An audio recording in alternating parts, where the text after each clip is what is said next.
Le Bulgari, c'est...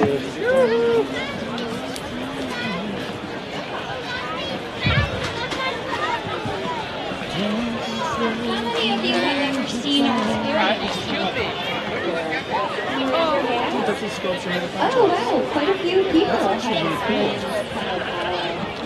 How many of you use solar panels in your home?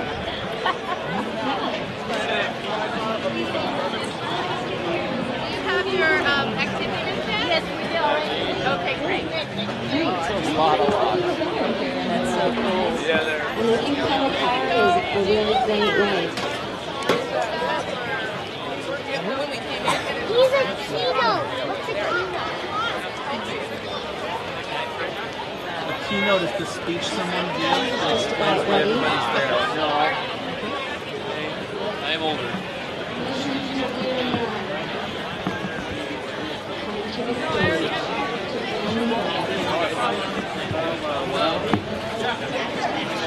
Oh, weird. Yeah, that's what I'm saying. Yeah, but you...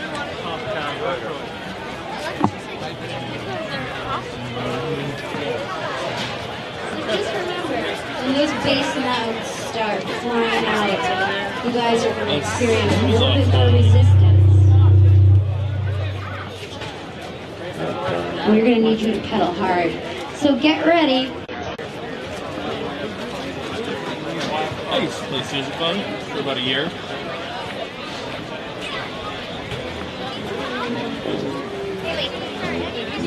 Doesn't look where you're walking.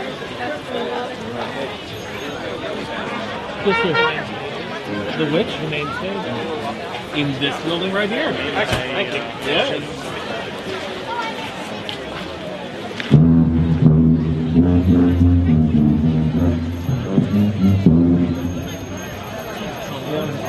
Now they moved over. I played trombone. Way down number 2.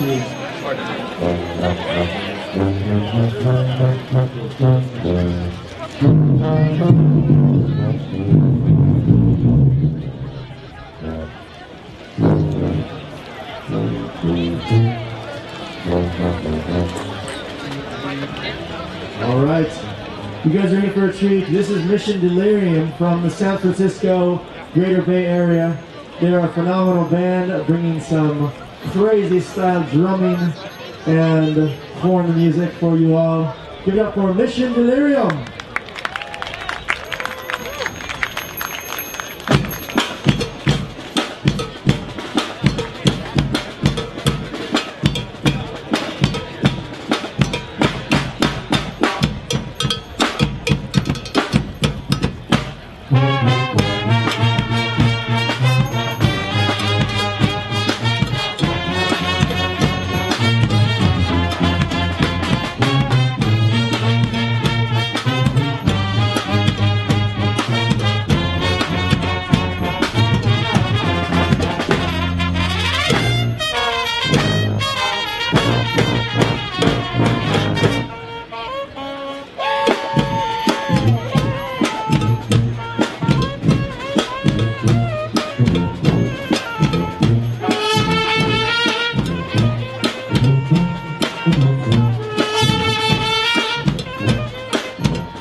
the next one.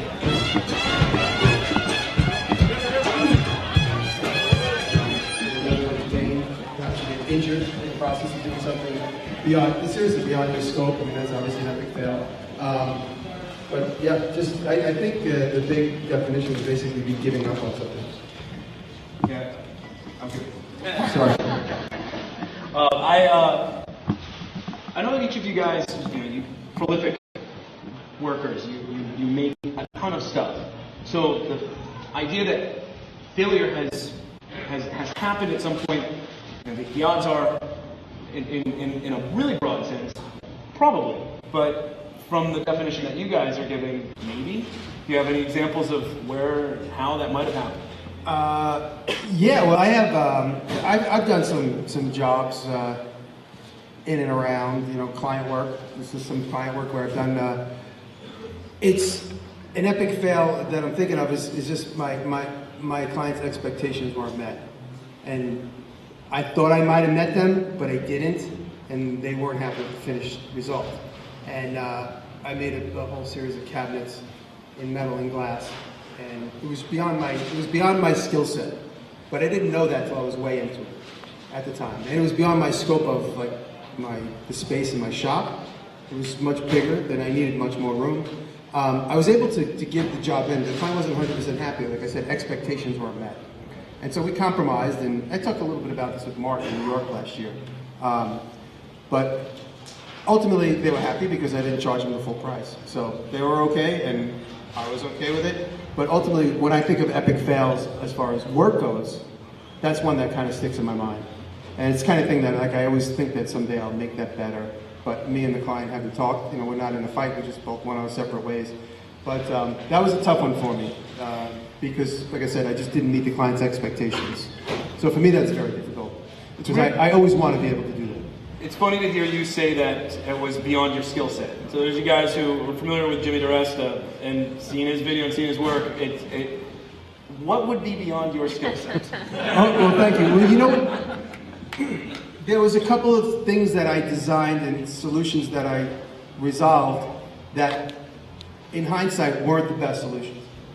So logistically, it wasn't like I made something, say, the size of a shoebox. I can go back in and say, oh, give me that back. I'm going to remake that. This was like a major installation, and when I look back at some of the decisions I made, I learned that I did not choose the best route to either make a hinge or to install glass or to do this. And so that's why I say beyond my skill set. Maybe not my skill set, but my experience level. Because now looking back, I would have made different decisions. And those decisions would have been based on better educated investigation, or so to speak. And Bob, you also kind of had that same idea of an epic fail has that component of letting someone down. Do you have any examples where that may have happened? Well, kind of no. But when I say that, I know it sounds like, oh, he never messes anything up. That's not the point. I think, for me, when I think of failure, I think of it being at a catastrophic level that you can't come back from. To me, that's the fail. That's not a problem that you can fix. It's not a problem that you can come up with a different solution for. A failure is, I destroyed the only piece of wood that I have that can be this thing that I need it to be. It's a fail because I don't have another piece of wood. But in most of the things that I've made, I run into problems every single time on a regular basis. But as far as I can remember, most of those things have been something that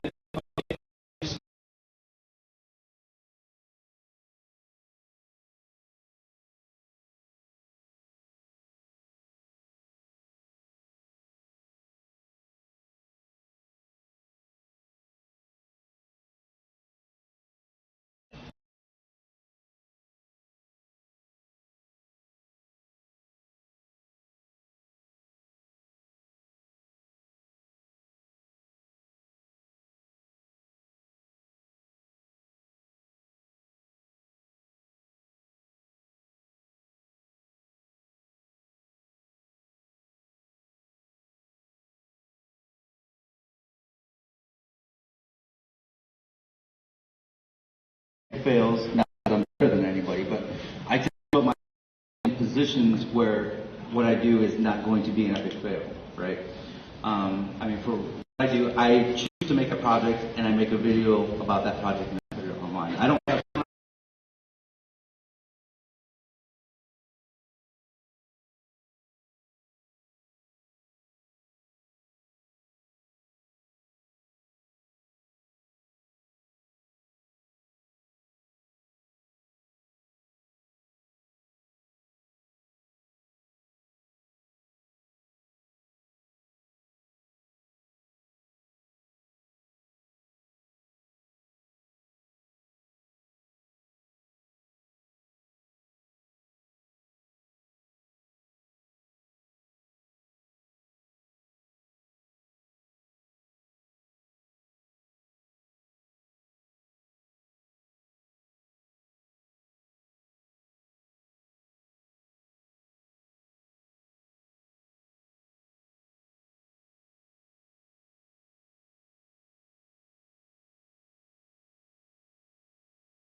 Cool.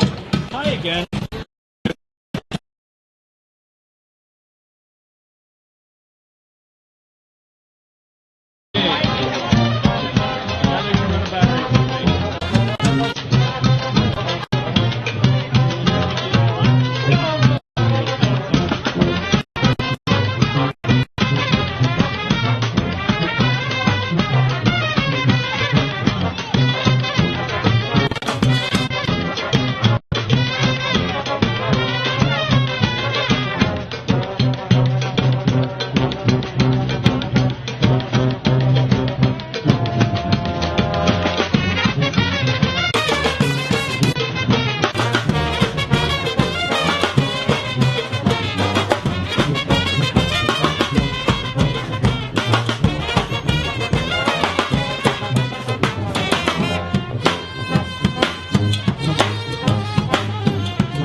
Let's see what we can see. Players will have 30 seconds to get their buttons as many times as they can. However, if they are out, makes their goal and get hit on the head. by they'll be losing points. The audience, you guys have to make sure that you tell the players when the hammer's about to hit so they don't get hit, okay? Everyone's ready? 3, 2, 1, go!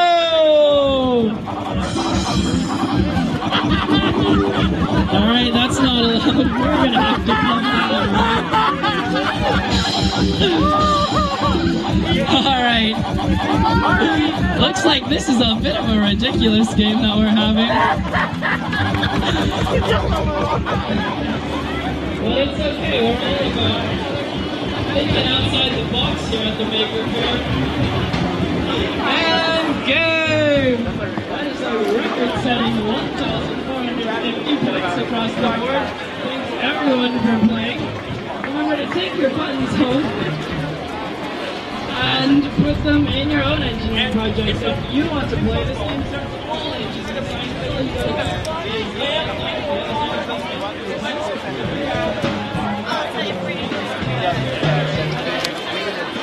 Pretty much. Yeah. The only thing that I'm not is someone back in the studio making sure the studio's up. This is really cool. I am listening right now. How are you? Ah, thank you. Hello, Mr. Camera Guy. My throat are sore. I will do my best. Hello, my name is Colin. Hello, Colin. I'm doing a live stream for Make. Oh, hello, Mr. Make and the whole crowd of makers. Definitely. So, I see this really cool triangular building blocks, essentially. Yes. Two-dimensional triangular building blocks make three-dimensional wonder. Yes. What is this? It's kind of a shape. And hopefully, many of you makers may have already been familiar with Strobis, where you can make. Maybe you can slide the camera a little bit here. Make sure it's nice. It doesn't hurt. Wow. Your hands. Proud of making. Hello. Hello. Yeah, there's somebody. The Strobis project, and we came up with a new product. That's the triangle joint. That you easily assemble along the edges. And to make it even more fun, last week we made these ones and they bridged the system. So now this is both a polygon and a Strobe. They connect on the edge, and then you can join this system. And you can make something like, what is this? I don't know. We can spin it. Oh, that's pretty cool. Or you could imagine if you're building a world with a sand beach and a little small sun, and you want to put some sunshade for your small little creators, you can use this system. Imagination. We have here, this is our gallery of different stuff. Some kind of bird. We also been starting to playing with more shapes than a triangle. So we have hexagons, pentagons, and squares as well. So they will be available through our web store. But right now we have a lot of triangles here and a few other things. Yeah. And people are liking it. They're building a lot of interesting. They are. That's what made me stop. Someone built this giraffe. I say it's a giraffe. I'm not sure. For me, this was the head of the giraffe. Yeah, it has ears as well. It's an alpaca? It's an alpaca, maybe. Yeah, could be. Okay. So, sir, what is your name? My name is... Oh, let me... Where's the thingy? I have a name tag. My name is Jacob. Hello, Jacob. And you are in relation to Polygo? One of the founders. One of the founders of Polygo. Developer. This is me. If you want to contact me, email me. Definitely. Give me a phone call, not during the night hopefully. I'm on the other side of the Atlantic, so probably will be in the night. GMT +3 or something like that? +1 I'm at. +1. London and one more hour further, that's Stockholm. 9 hours ahead of us here in California. Yeah. try to match that one, but I will try to answer. Well, hello. Thank you very much for your time. Yeah, nice to meet you. My name's Colin. Nice to meet you, Colin. That didn't have any oxygen in it, then you put the filament in it and it would flow without burning. Now what are we looking at up here? And it turns out that liquid nitrogen doesn't have any oxygen in it. So if I put this thing inside the liquid nitrogen and then turn it on, it'll glow inside the liquid nitrogen without catching on fire. You ready to see that? Reinforce the trying, not the result. 2 words of notice. What we are doing here is we have... It's sort of like I captured Tinkerbell inside this container. They can crack a code or they can break the stick. If I pull it out of the container, though, it will burn up in the air. So, if you solve them, see how quickly it burned out? like you guys are doing 2 and 2. So liquid nitrogen is great because it's not only super cold, it doesn't have any oxygen in with it as well. Button on the other person's door and ping pong balls will fall. You guys ready? 3, 2, 1, start hacking. They both went to a manual lock. You may be wondering, what happens if they don't solve it in under a minute? Well, then ping pong balls fall on both their heads. Because... So this is a piece of flash paper. Wow, that was incredible. Magicians use it. That was like 15 seconds. That was great. And one of the great things about flash paper... Great try. That was amazing. If you are interested in hacking, or you want to try pick our locks, we'll have you start off in our training stations. You know, learn a little bit. Study for the test. We wouldn't send you in without studying. That's like the nightmare that no one wants. Then you'll go head-to-head for your final exam and see who is the best. The good thing that usually about flash paper is that it catches on fire. I got a better label for you.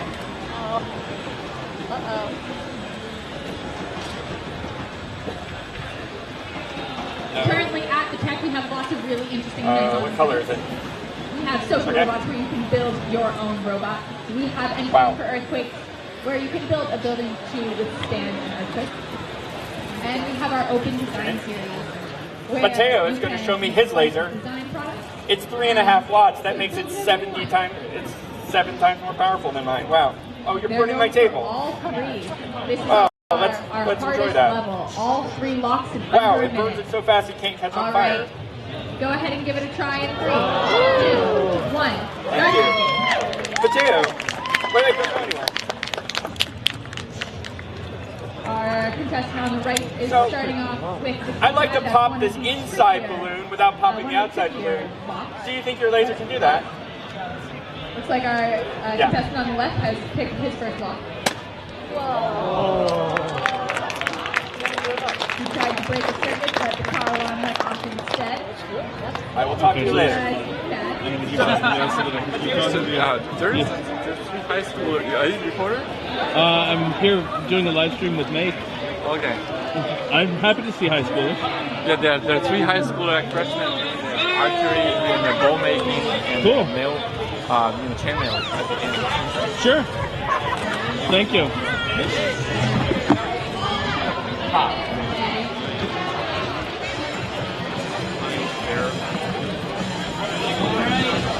You guys are having 10 seconds left. Alright, so keep on hitting. Alright, Sophia is smashing these now with masterful precision. And go! Congratulations to everyone playing the game. Sophia was a talented multiplayer. Alright, now everyone remember to bring your buttons home so you can put them in your own engineering projects. If anyone wants to play, just get in line on the other side of the blue info tent to make your own.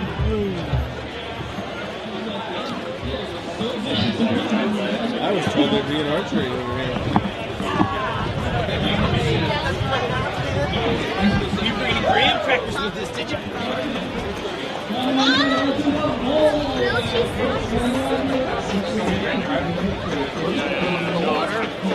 I always say create the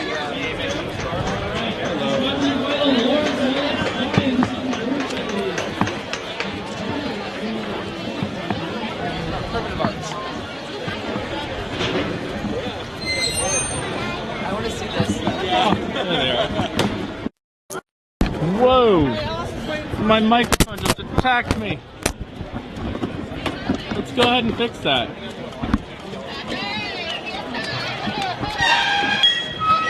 I think that was to let me know that I wasn't talking enough. What do you think?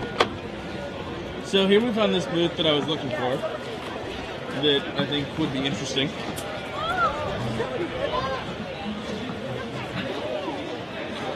Alright, let's go somewhere else. Okay.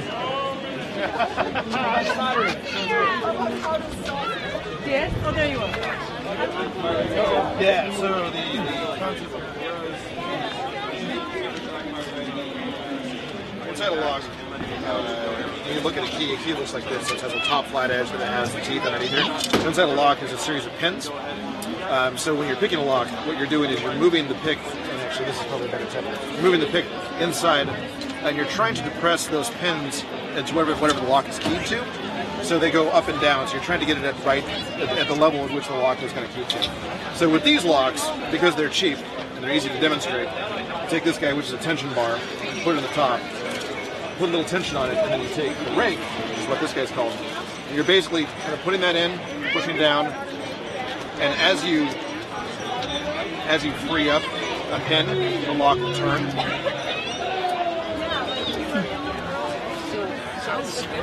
Hi there. Hey, how's it going? It's going pretty well. So I'm doing a live stream, and my God, focus. Hi again. Hello. I'm doing a live stream for Make, and I heard about you guys being over here, and I wanted to come check things out. Awesome. So who wants to talk to the camera? I can talk to the camera. You want to talk to the Sure. camera? Shall What's I your stand name? up and Whatever. Okay. My name's Alina. Hello, Yeah. Alina. I'm Hi. Colin. Hey, Colin. Nice to meet you. Nice to meet you as well. So what are you guys showing off today? We are showing off a variety of the things that we make at our various camps and programs. We have programs for adults and for kids. So we do like primitive wilderness skills, archery, fishing, blacksmithing, wildcrafting, homesteading, whole variety of skills. Good times. So, I know why, but obviously, why? Why? Because without all of this, you wouldn't have all of that out there. So to remind people where we came from. Definitely. And where we could go again with the slightest catastrophe. Should all technology fail. Exactly. And plus, it's just fun to make stuff with your hands. It's true. So in here you've got glass mapping, you've got skulls, you've got blacksmith items, knives, forks. Arrows. So as you free I made arrows with both glass heads and metal heads. Wait, so can you buy these? Yeah. We don't Anyway, what is your particular craft? I am the head of the Wilders Guild, so I do a lot of the homesteading and wildcrafting kind of stuff. I actually made all this salve, so I wild harvested the various herbs that I infused into the oil and cooked up some salve. Okay. Yeah. Who else would want to talk about their particular guilds? Or is there more that you want to tell us about the Wilders? You know, Dan might want to talk to you. Do you want to talk to a live stream? Yeah. I will come to Dan. The mountain will come to Muhammad. Hi. Hello. And you are? I am Dan Clark. I'm with Trackers Earth. Okay. And which division are you in? I am with Trackers Earth. I do a lot of the artisan camps. I run School of Magic, Pirate Camp. Okay. I also have events and marketing here. Cool. So my name's Colin. I'm doing a live stream for Maker. Cool. And earlier I saw you teaching someone how to pick a simple log. Indeed. Using a rake and a tension bar. Absolutely. Which is cool. There's another booth doing lockpick lessons. Yeah, there's a whole tent of lockpicks. Yeah. I'm sure they have a much more refined process than what I learned when I was a teenager. Whatever works. Yeah, absolutely. So, I asked her already, and of course, most of us already know the answer, but why? Why? Yes. Why do trackers? Because I think that there is a there's a certain confidence that comes from being able to make your own fire. Or use a knife safely, or be able to do to identify a plant in the wild and know whether it's safe or whether you shouldn't touch it. So we take kind of those very simple concepts and we teach them to kids and adults. You know, it's more of kind of teaching life skills through very basic, primitive things that man has been doing ever since we kind of evolved on this planet. So definitely. So I see you're still working that log. I am, yeah. And it's just defying you? It is. So we bought these locks and then purposely lost all the keys, so I can. You should have given them to the dude that made that keynote. Oh yeah, statue. absolutely. So I've got. So the parlor trick is that I can't look at it while I'm doing it because then I have to focus too much on it. For sure. But it's all by feel. Of so course. if I can get, I've got like 3 pins on it right now. Nice, nice. So, what else is there to talk about? I see you guys are doing food preservation. That would fall under artisans, right? So that's more kind of home pickling and home canning. It's more of our Wilders Guild. Okay. So we have 4 guilds with trackers. We have the Rangers, which are more traditional wilderness survival, shelter building, fire making, archery, that kind of a thing. The Wilders are very more the homesteading types of camps. Okay. Working with animals. Yeah. Harvesting. That gentleman's goat in the picture. Exactly. Yes. And then there's the Mariners Guild, which is more fishing and kayaking, working waterways, and working with the different lakes and streams and rivers and bays and things like that. And then the Artisans Guild, which is kind of the bucket everything else falls in. It's the storytelling, right? It's the role playing, and a lot of it is also primitive or handcrafting. So when we make bows, or we make something on a blacksmith forge with the anvil, making knives and things like that. Tools. Those are what our artisans do. So yeah. So I'm looking at the ones down here, and I kind of appreciate the fact that you've got several of these that have wooden tips, have replaceable heads with the tar there. Yep. Which I think is really useful, because getting that strong, straight shaft is really hard. Well, yeah. Well, see, that's the thing about working with bows and arrows, that it's in some ways easier to make a bow because a limb naturally wants to curve. The limb naturally doesn't want to stay straight. No. So harvesting wood for arrows is more challenging than you might think. And you can, if I look at it, you can see that several of these are made from bamboo, which is of course one of the fastest growing grasses on earth. Yep. And likes to stay straight. And we've got some, let's see if I have one of the other ones. There's one of our forged arrowheads as well. Yeah. Steel forged. There's several of them in the case over there, which are really nice as well. Yep. So, what else do we want to talk about? How do people get in touch with you? So go to trackersearth.com. That's going to talk about our programs. Trackersbay.com has stuff for here in the Bay, or trackerspdx.com. I'm actually from Portland, so I came down here from our Portland location, and we do camps up there and classes and things like that. Yep, absolutely. Very cool. And of course, well, not as much with Portland, but in California we have the benefit of drive 2 hours in any direction and you're in a completely different environment. Same thing in Portland. Really? Yep. I usually say about an hour, but you know, it's 2 hours. You have a lot more options. True, very true. Yeah. What is your favorite environment to work in? Oh man, my favorite environment to work in. I really love.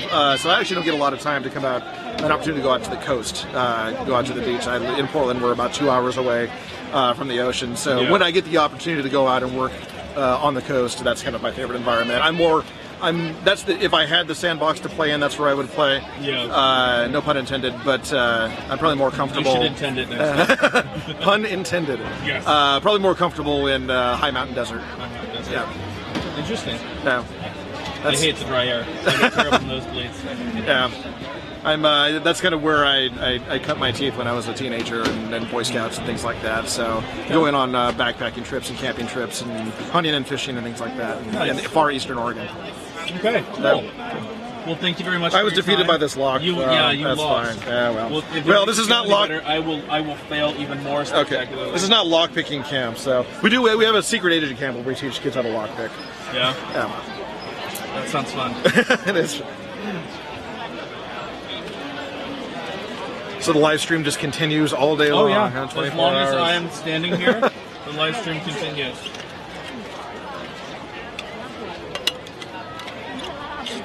So yeah, I don't know if you saw some of the stuff that was going on the mat over here. No, we were doing I see some basket weaving. We were doing some basket weaving, some fletching. We made a couple of fish traps over there on the far end. Yeah. They were trapping children in one of them earlier. Good, good. It's where children belong. Yeah. I can't even get the tension rod to sit right while I'm doing all this. That's fine. Yeah. And then I lost it. I'm a horrible person. Pardon me. Looking at this, high school freshman role. Oh, I see. Okay, yeah, I'll be right over there. That is clearly one of the fathers who has been insisting on check out high school freshman. Which is really cool. And so, yeah. Horse. Using antlers to, make it stay upright. Right. Well, that's the idea. That is a well-made orb. Yeah, I think one of our... a 2x6? Yeah, I'm not sure. I didn't make it. It was one of our program directors made it here in the Bay. He made a lot of the stuff. There's these rucksacks, the arrows, all the bows that were on the far table over there. Yeah, Will is kind of a wizard with that stuff. So, definitely. Yeah. Cool. Someone's come off half cock, or half pheasant, I guess. Yeah. And then on the far side, that is a sawhorse that we use. We made for kids to practice mounted archery. So sit on that and loose arrows as if you're riding a horse. A very slow-moving horse. I see a fish trap there. That's cool. Very cool. Thank you for your time. I'm going to go check out those high school freshmen I've heard so much about. I have no idea what that means. You have it right?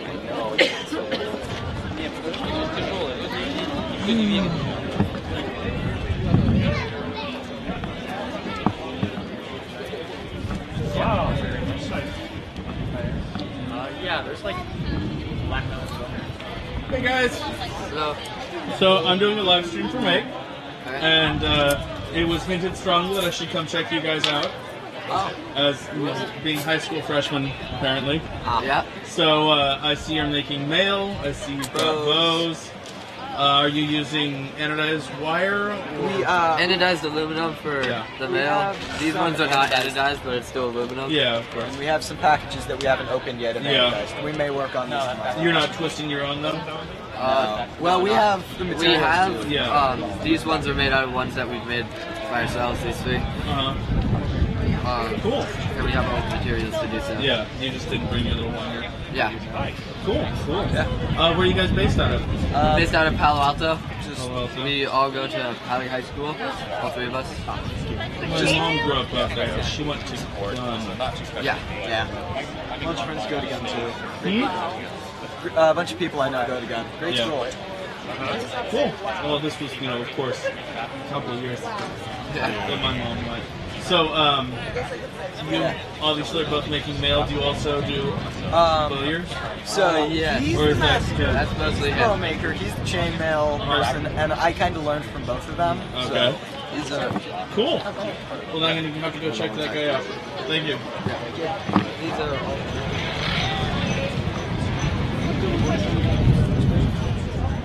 Hi there. Hey. So I'm doing a live stream for Make, and I heard that you were making bows. Yes, I am. Quite well made. That is Persian. You've got a blank here that hasn't been. Yeah, so that's a stave. Yet. Yeah. Sorry. Yeah. Well, yeah. Blank stave. It's basically a quarter of a tree split down. Yeah. Cool. What's your favorite wood to work in? Probably either the Osage Orange or yew. You managed to get yew? Yeah. Nice.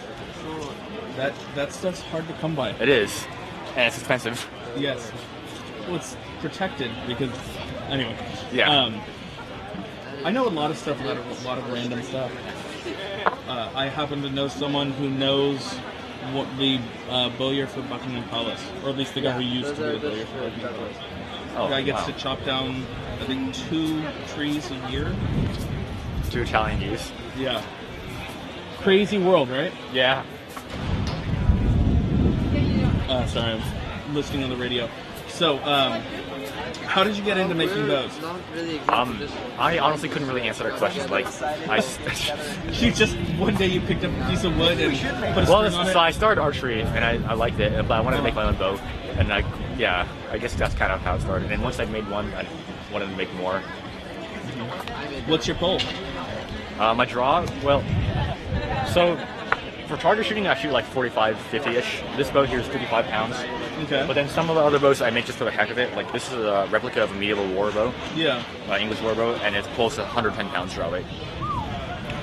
Awesome. And you like specifically working in long, or do you do recurve or anything else like that? I like making long bows, but I do some recurving stuff. Yeah. Cool. I just don't have any right here. Sorry. Names that are not mine. That means I can keep talking to you. All right. Where do you like to shoot? Where? Yeah. So I go to like some archery ranges in Bay Area, Kings Mountain Archers. Oh, okay. Yeah. Because I don't think that there'd be a lot of archery ranges around, or would I be mistaken? Oh, there's a few. There's a few. Yeah. Where are you guys based out of? Are you Palo in Alto. Huh? Yeah, Palo Alto. Palo Alto also. Yeah. Cool. Well then, thank you for your time. Yeah. Thanks. It's a fascinating hobby. Yeah. Thank you. And it has delivered. Yeah. Bunch of random questions that all of these don't ones have up for too much more bearing on things. Well. Do you use antler tips or do you use composite? These are horn tips. Yeah. Okay. And what do you use for string? Dacron and Fast Light. Well, so this is Dacron. So most made bows have Dacron, but a few of them have Fast Light, like this one. Cool. Yeah. Do you twist your own or do you buy them? The Flemish twist strings, I twisted myself, and the Fast Light strings, I bought them. Okay, cool. I think that covers everything. Unless is there any more information you want to volunteer to the world at large about making bows? Not really that I can think of right now. Okay. Well, then I'm sorry. They can teach themselves. That's what he says. So he says. So he says. All right. Well, thank you. Where did you learn? I taught myself. You taught yourself? Yeah. Okay. Well, then thank you for your time. Thank you. Have a great rest of the show. Thanks.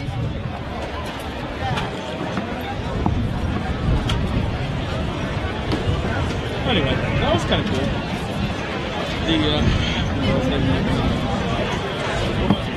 Yeah, you is no joke to get. If any of you ever check it out.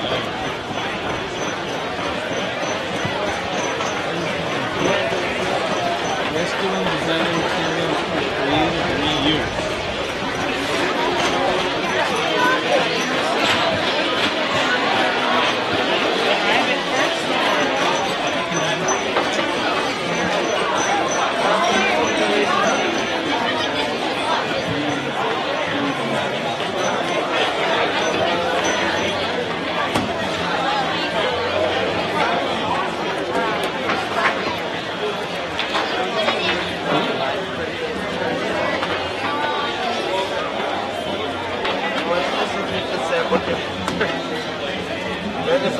That one's good. No, you weren't supposed to do the sample, like the person, like the actually Did you pay me?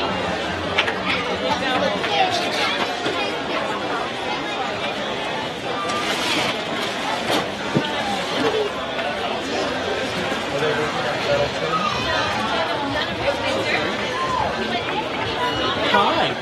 Are you Ellie? I am Ellie. Nice to meet you, Ellie. I'm Colin. I cheated and read your name over there off the sheet. I'm doing a live stream for Make. And I saw your paracord accoutrement. And I wanted to know if you wanted to talk to the world at large about that. Sure. Okay. How did you get into this hobby? I started when I think I was 11. I made gifts for my uncle and cousins with this, and it just kind of went on from there. Okay. It says you've got a lot of talent in knot making. Where did you pick that up? I started just making the basic Solomon bar. Just like this one. Yeah. And I kind of went on from there. I just went on, I enjoyed learning this, so YouTube tutorials, books, things like that. And from there I made up some of my own knots sometimes in my own designs. Cool. Where would someone go if they were interested in picking up this hobby? There's a lot of resources online. That's where I learned a lot of this, like I said. Do you offer any kind of classes? We or do. Tutorials? We have classes in Michigan. In not Michigan. in California. That's a little Yeah. ways away. Yeah. But everybody here is making their own. Yeah. That's true. You can see that everybody here is making their own. Sorry. Or at Maker Faire. Yeah. People make things here. Call me crazy. Yeah. Okay. Cool. Sorry. Every so often I'm going to voice in my ear and I have to decide whether or not it's for me. Yeah. All right. What else does the world at large need to know? What can you say to everybody out there? Well, this might be a cliche at Maker Faire, but be creative, because like I've made purses out of paracord, and people have me design things all the time. Like I make guitar straps, and that's the funnest thing about it, is just creating your own things, not just following the patterns. Okay. When you made your purse, did you line it with something? I'm sorry? When you made the purse, did you line it, or did you just leave it that tight? No, I just wove it. Nice. All right. Cool. Yeah. Then I guess the last question would be on my end of things. How expensive of a hobby is this to get into? It's not very expensive at all. Not expensive at all? I think the paracord usually sells for like a penny per foot, so that's like... That's a good price. Yeah. Alrighty then. Yeah. I have big wrists and it's hard to find things. Oops, sorry. It's hard to find things fitted for me. Yeah. So I'll have to make my own. Yeah. Alright, thank you very much. Yeah.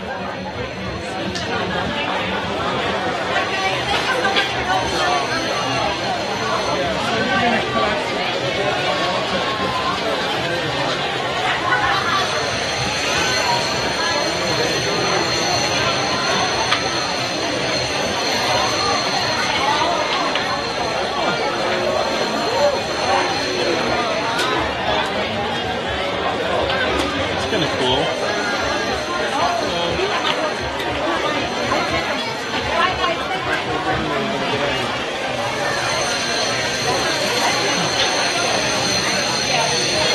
$5 or $6.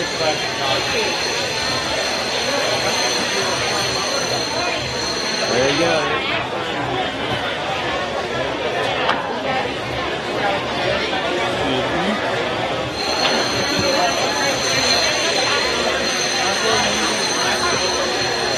This is 600 grit, that one is 12 grit, and then 3,000 and 8,000. Yeah, I remember the smaller.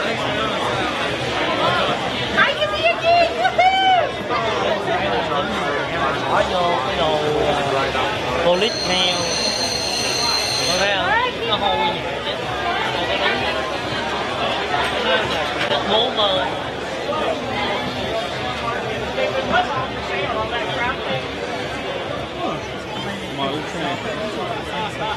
We made it from the entrance just around this way. We're not very far. Yeah, we're having a How long did that take you? good showing, An hour? At least an hour and a half. Sounds about right. Hey, Rob? A couple of the shows. Rob?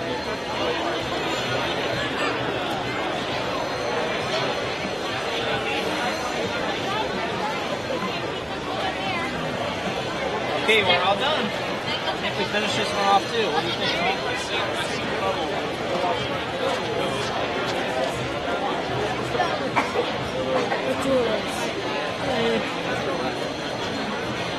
Oh, what up?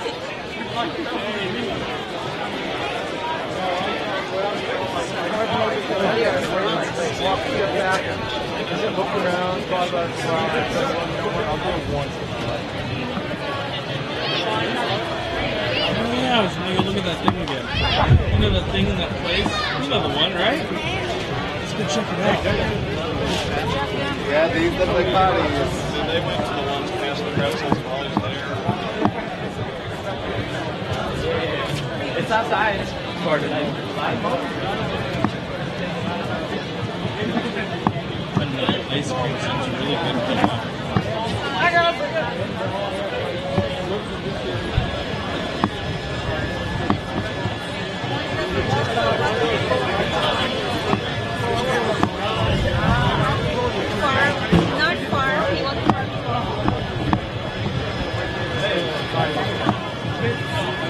We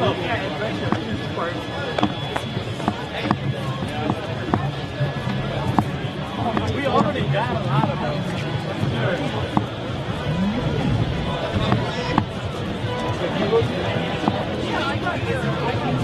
In a way, I'm kind of surprised I haven't bumped into anyone that I know.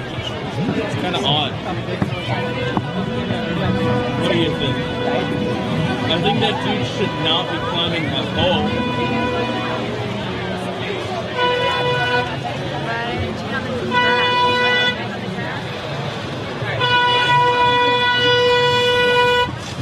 Not my problem.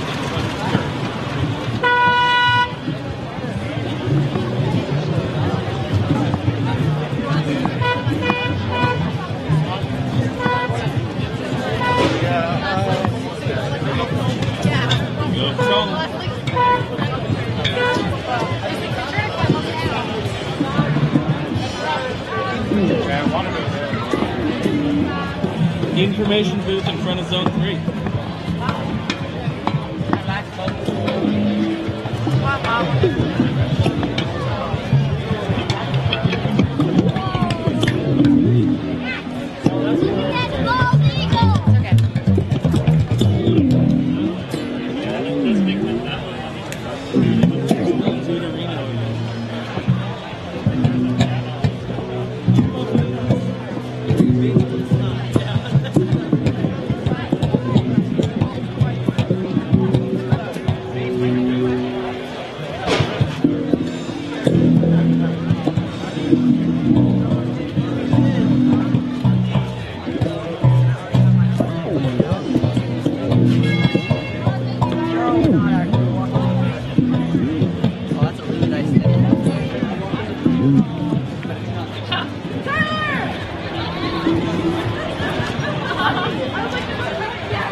I'm waiting for a battery again, guys. I'm sorry. That's why we sit still. Rajit, look at the bubble.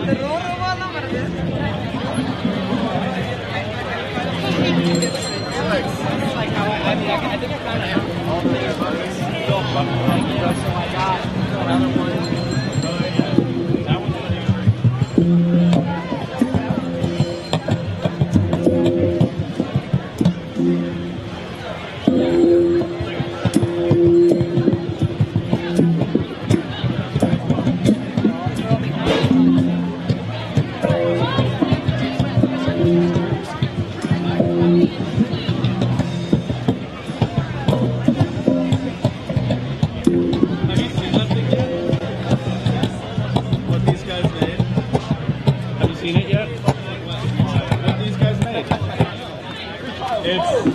essentially like a little one-key keyboard, except the one key is a metal strap that you essentially place slap things on this stick with a piece of metal on it. Yeah. So it's pretty cool for whatever, for what it is. All right, yay, I'm all set again. Now I'm gonna go look at that thing. the robot arm with the knife over there at any point? Okay, cool. I've watched that thing a couple times. It's our favorite robot knife fight. Yes. Have you seen anything from the Homegrown Village? No, the Google Science Smash. I was saving that for tomorrow. Got it. Yeah, because that looks like it's going to be a lot of fun. To just watch them make music by breaking the crap out of things. I still have no idea what it is. Alrighty. I'm going to go look. You remember that big pie wedge thing with all the different physics experiments on it? I'm going back to that. Cool. We also have new batteries, so we could conceivably go for a while. How are you? Sure, I'm fine. Great. It is 4:53. This party goes. This party goes till 8. It does. So we got another 3 hours of madness. That's the idea. This is Sparta. Hi. Hi. I just wanted to ask, how much is your stay? It's not mine. Okay. I'm gonna walk away. Sorry. Okay. Unless you want to talk about your experience so far. No, it's okay. I'll walk away. Sure? Okay. Alrighty. All right. I'm headed back. You guys? Both of them were like, There's that guy. Look at that guy.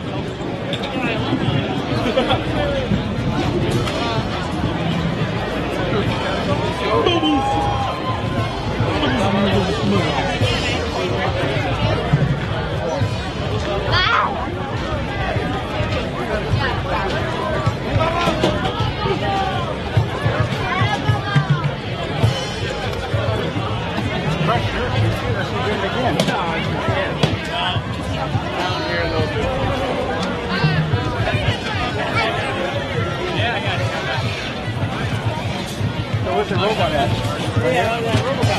To make on the bubbles, commandeer one of the muscles. What do you guys think? Absolutely. Definitely. Thank you, thanks. Wow. It could be one with sprinkles. I'm thinking the buffalo movement. I think it'll suit me. What do you think? I think it will go really nicely with your camera. Definitely. So you heard it, folks. Consider this petition started by me. Make them let me commandeer the buffalo muscle. That's the way it's gonna go. And then there's the hula hoop people.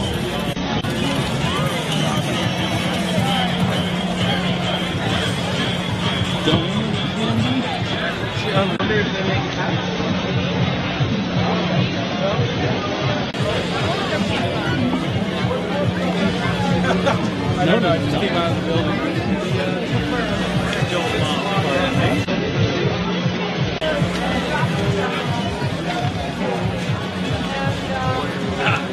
Hello, gentlemen. How you doing, sir? Okay. And I saw your game and assumed, oh, these individuals be hat makers. So, Far from it. So who are you guys?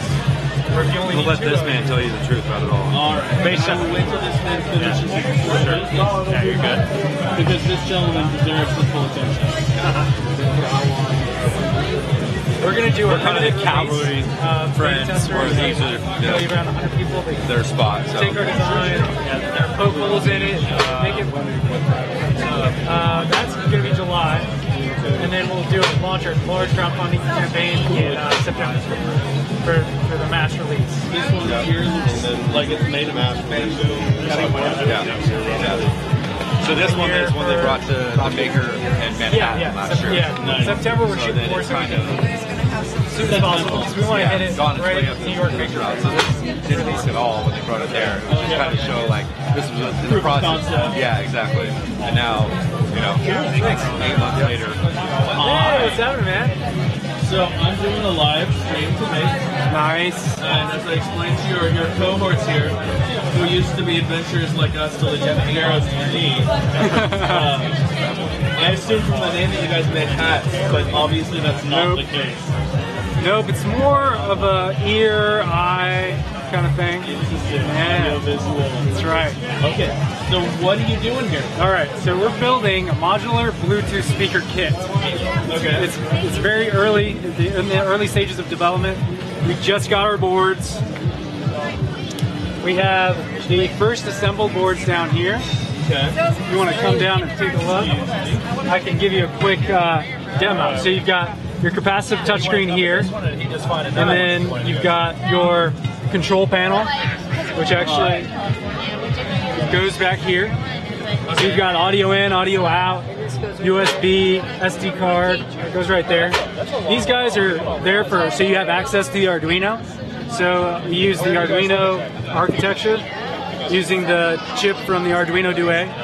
And then, so that's the microcontroller, and then everything. Did you hear the news that Arduino's actually going to start marketing chips now? I did not. Selling them. No way, I did not. I missed that. They announced it just I figured. Yeah. Awesome. Yeah. Okay, Anyway. so yeah, Bluetooth module there. The amplifier here. My second one. I went to New York and Everything plugs into each other, and they fit in this bed. This acrylic acts as a bed for the electronics. And you've got the NeoPixel LEDs. Okay. So, and the acrylic also acts as a lens for the NeoPixels. And then you've got all kinds of different types of grills that you can use and design. But the idea is to create an open source, library of all different kinds of, 3D printable or CNC manufacturable enclosures. Yeah. So people can download and, cut them out or print them out. And, take this hardware and put them in it. So it's not like you can just drive off shuttles running everywhere. So cool. And it's your name, sir? My name is Seth. Seth? Yep, Seth Alcaraz. This is my business partner, Bobby Williams. Hi there. Hi guys. We are Dome Candy. We are Dome Candy. How do people get in touch with you? They can check out our website. We're going to be doing a limited release for beta testers over the next, hopefully shoot for July. So you can sign up on our website if you're interested. If not, we're going to be doing our mass market crowdfunding campaign launching in September. Yeah. What do people do if they want to support you and get you to the mass market stage? Sign up for the website. We're going to be doing the beta release very soon. And if not, we're going to be doing the crowdfunding campaign in September. We're going to let everybody know about that. So if you want to stay in touch with us, we're going to be letting everybody know how we're, at what stage we are through the newsletter. All right, cool. Thank you very much. Thanks, man.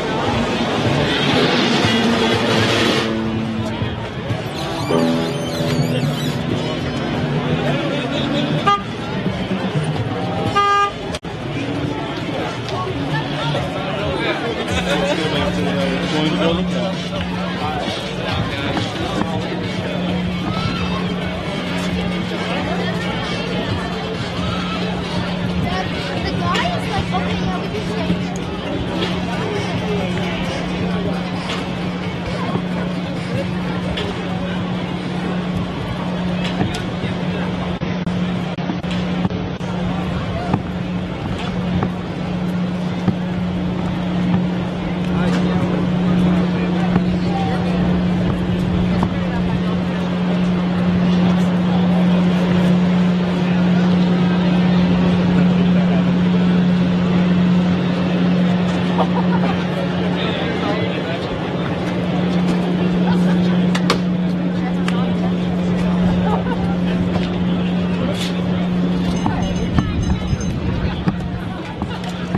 I don't remember where they were.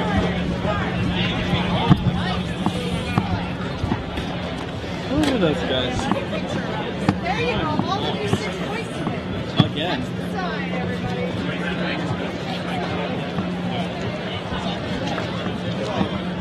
Wear like you put a t-shirt in Chili's in like San Francisco, and then you like come to South Bay, and it's like 85 degrees. Yeah. And then you go back, like right where your workday ends, it starts to get chilly here, and you're like, and it's fucking cold.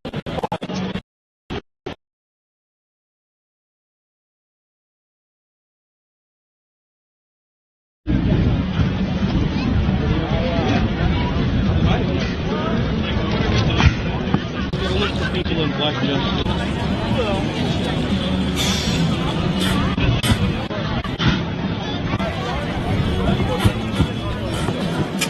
Hey, Joel.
chair, please, so we can do the drawing.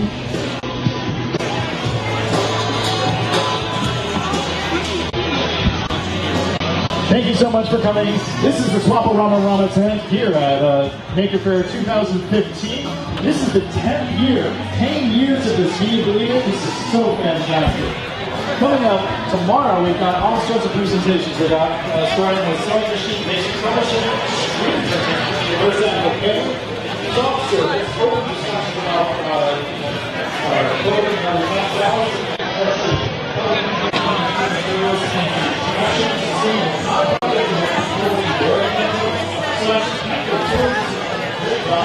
Way to make a weird outfit out of recycled stuff.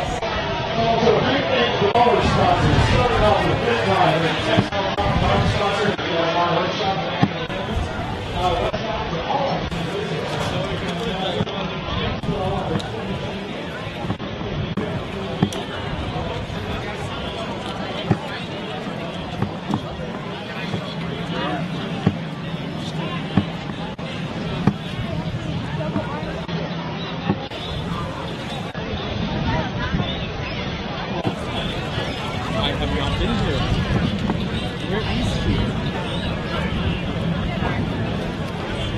We're on an adventure.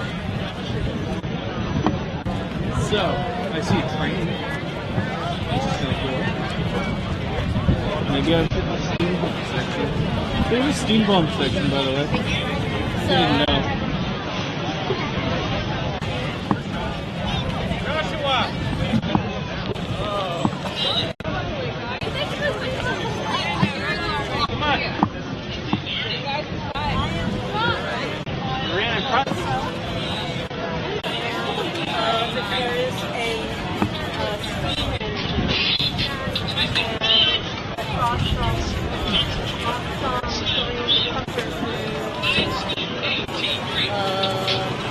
Oh, and look for a big sculpture with fire coming out of it.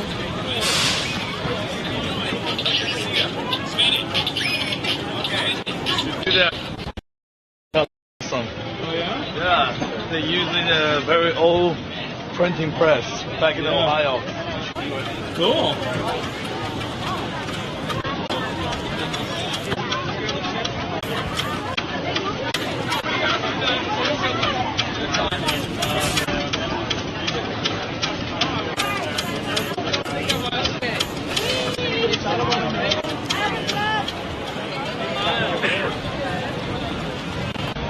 Oh, what?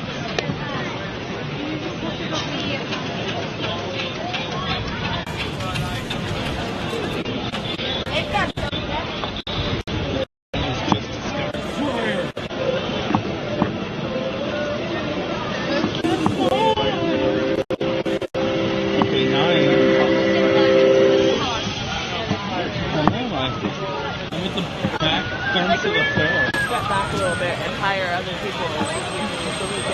Okay. Yeah. But that's okay. Still in a good luck. I'm really fine anyway. They, people are going to British to Colleen's, an old Levi's building. Oh, yeah? They were like the big guys with the kids there. Yeah.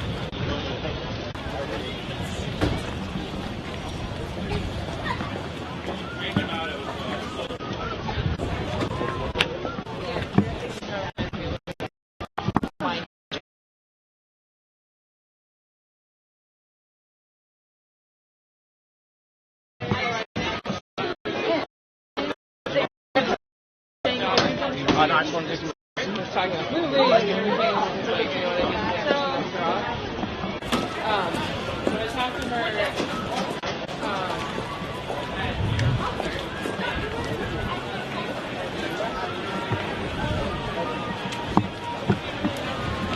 Find out where I am by jumping into this building. And having no idea where I am.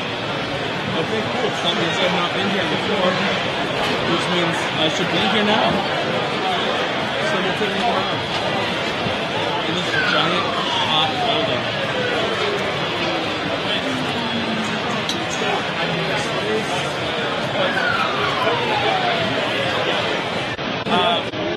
Want to start it a year from now? And you want to do nonprofit? File your paperwork now. Wait.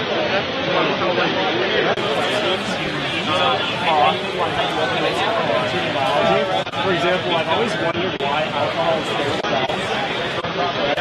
Why is alcohol very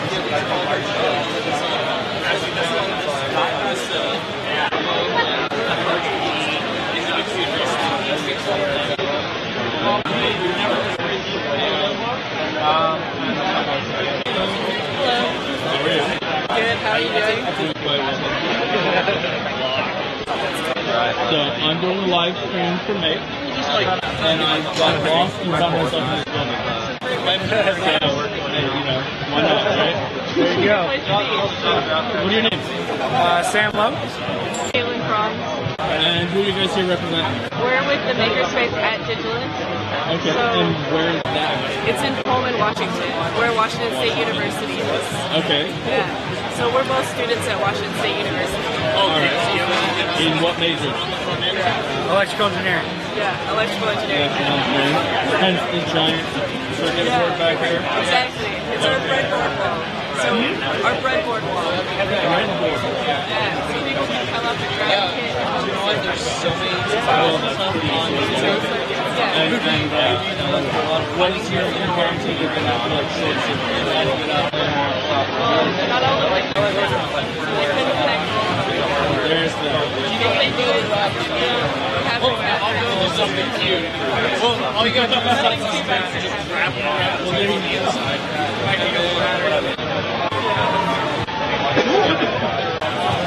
So it looks like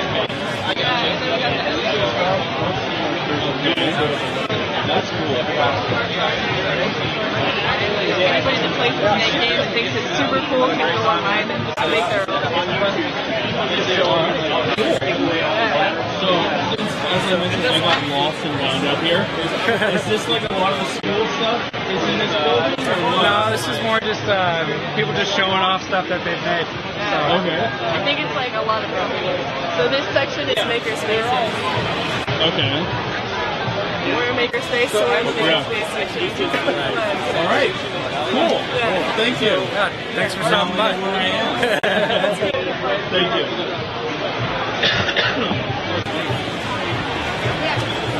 Over and over again.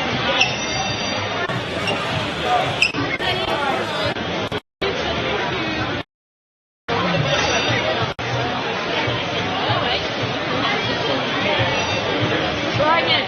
Somebody else have a try. One marble at a time. One. Okay.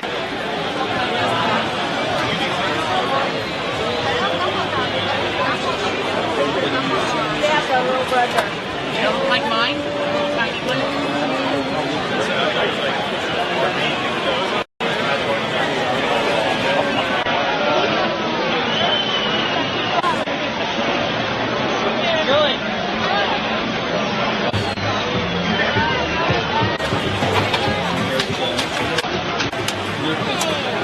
Let's go, Jim.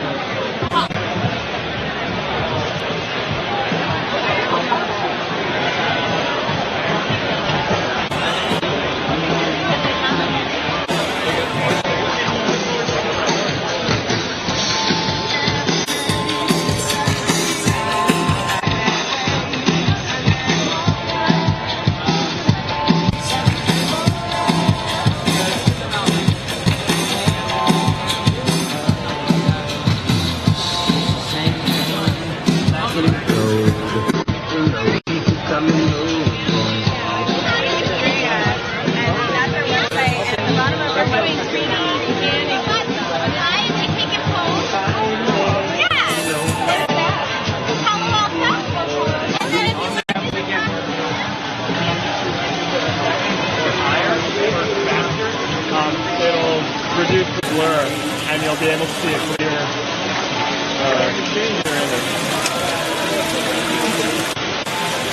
If you move your eyes, around it, I can go up to 60. Oh, 30's fine. One works. 60's fine too. But if you just alter your exposure, but I think you'll have to put it in manual to get your exposure, to be that quick. There's a trick you can actually use to see it. You can look around, and it will briefly pause because that's what the brain does to reduce motion blur. It just temporary blindness. Are you getting a clean? Actually, fairly clean. I mean, I'm not playing with my exposure, but I can see it. I guess I'm just wired. What it should look like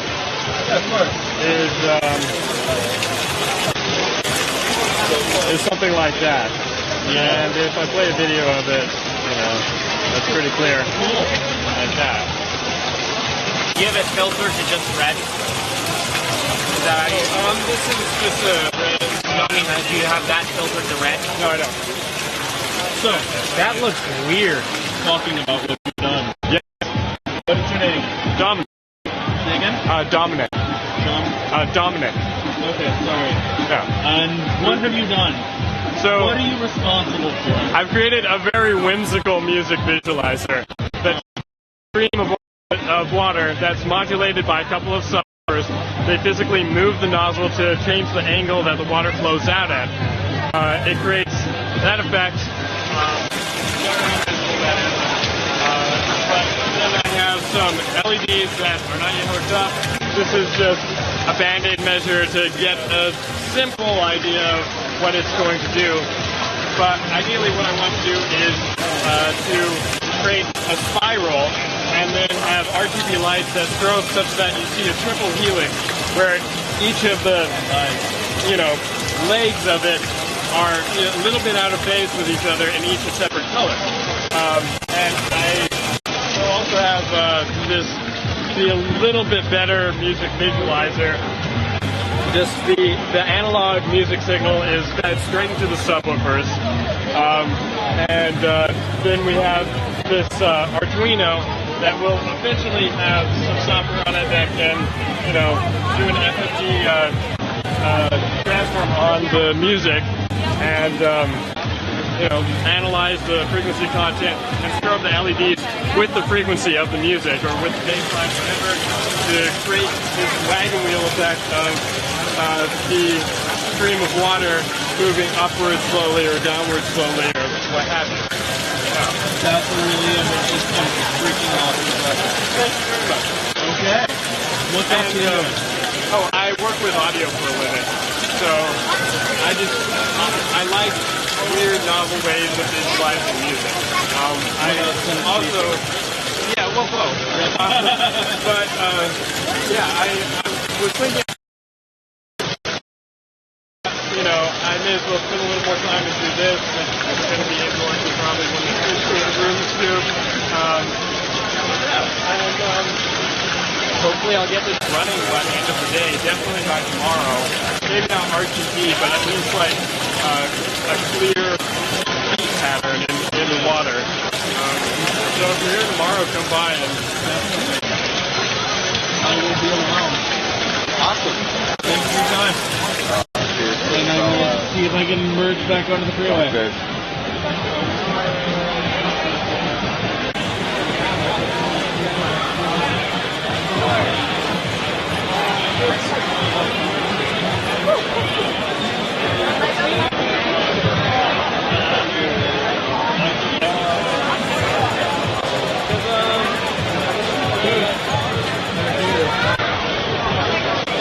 Aerial 14.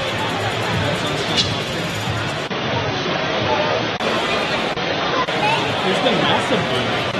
I don't know. Yeah, no, we actually have that.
that stuff. Do you want to tell me about Kickstart? Sure. You want to?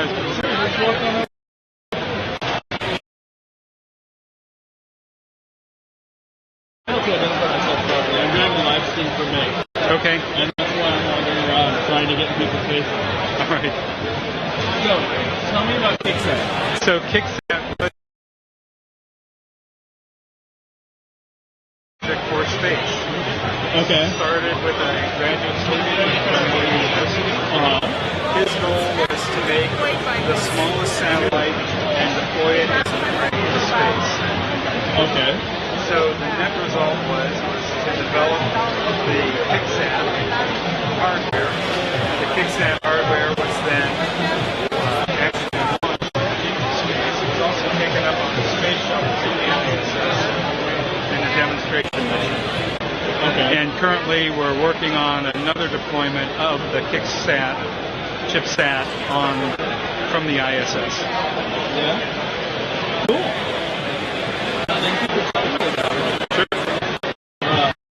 And what you see on the demonstration there is there's actually a dev kit transmitting live the smallest satellite that might end in 10 and large satellite on the computer screen. So the red line representing what sort of information? Magnetic and gyroscopic information. What's more likely to cause a snow day? A really big snowball? What's our important factor? Yes. Sorry. How was the original package delivered? So, well, the packets of data are actually... Sorry, the original Kickstart. How was it, the original one delivered? It went aboard a SpaceX CRS. Oh, okay.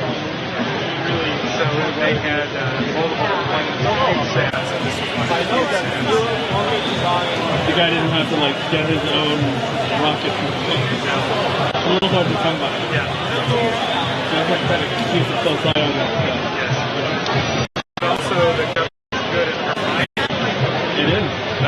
the launch opportunities. And as a matter of fact, there's a gentleman at the NASA booth that you'll see, his name's Big Daddy, and he started a program called Alana. And this was one of the Alana launch initiatives.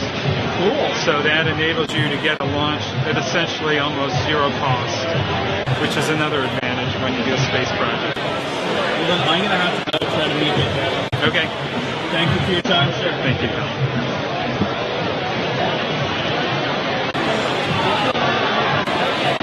Which one is it?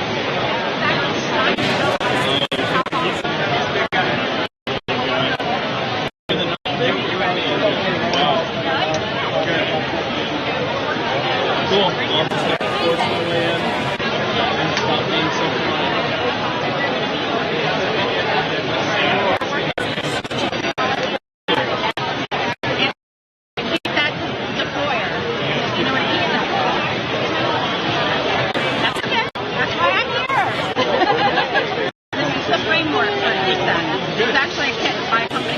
I've been referring to we work with universities.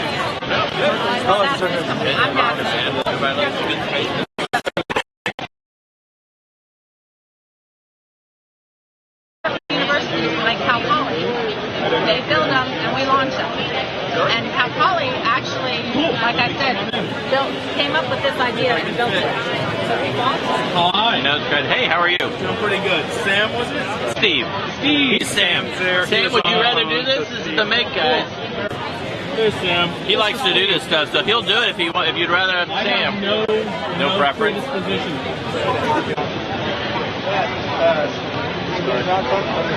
I can get anywhere you need me to get, and I will fit.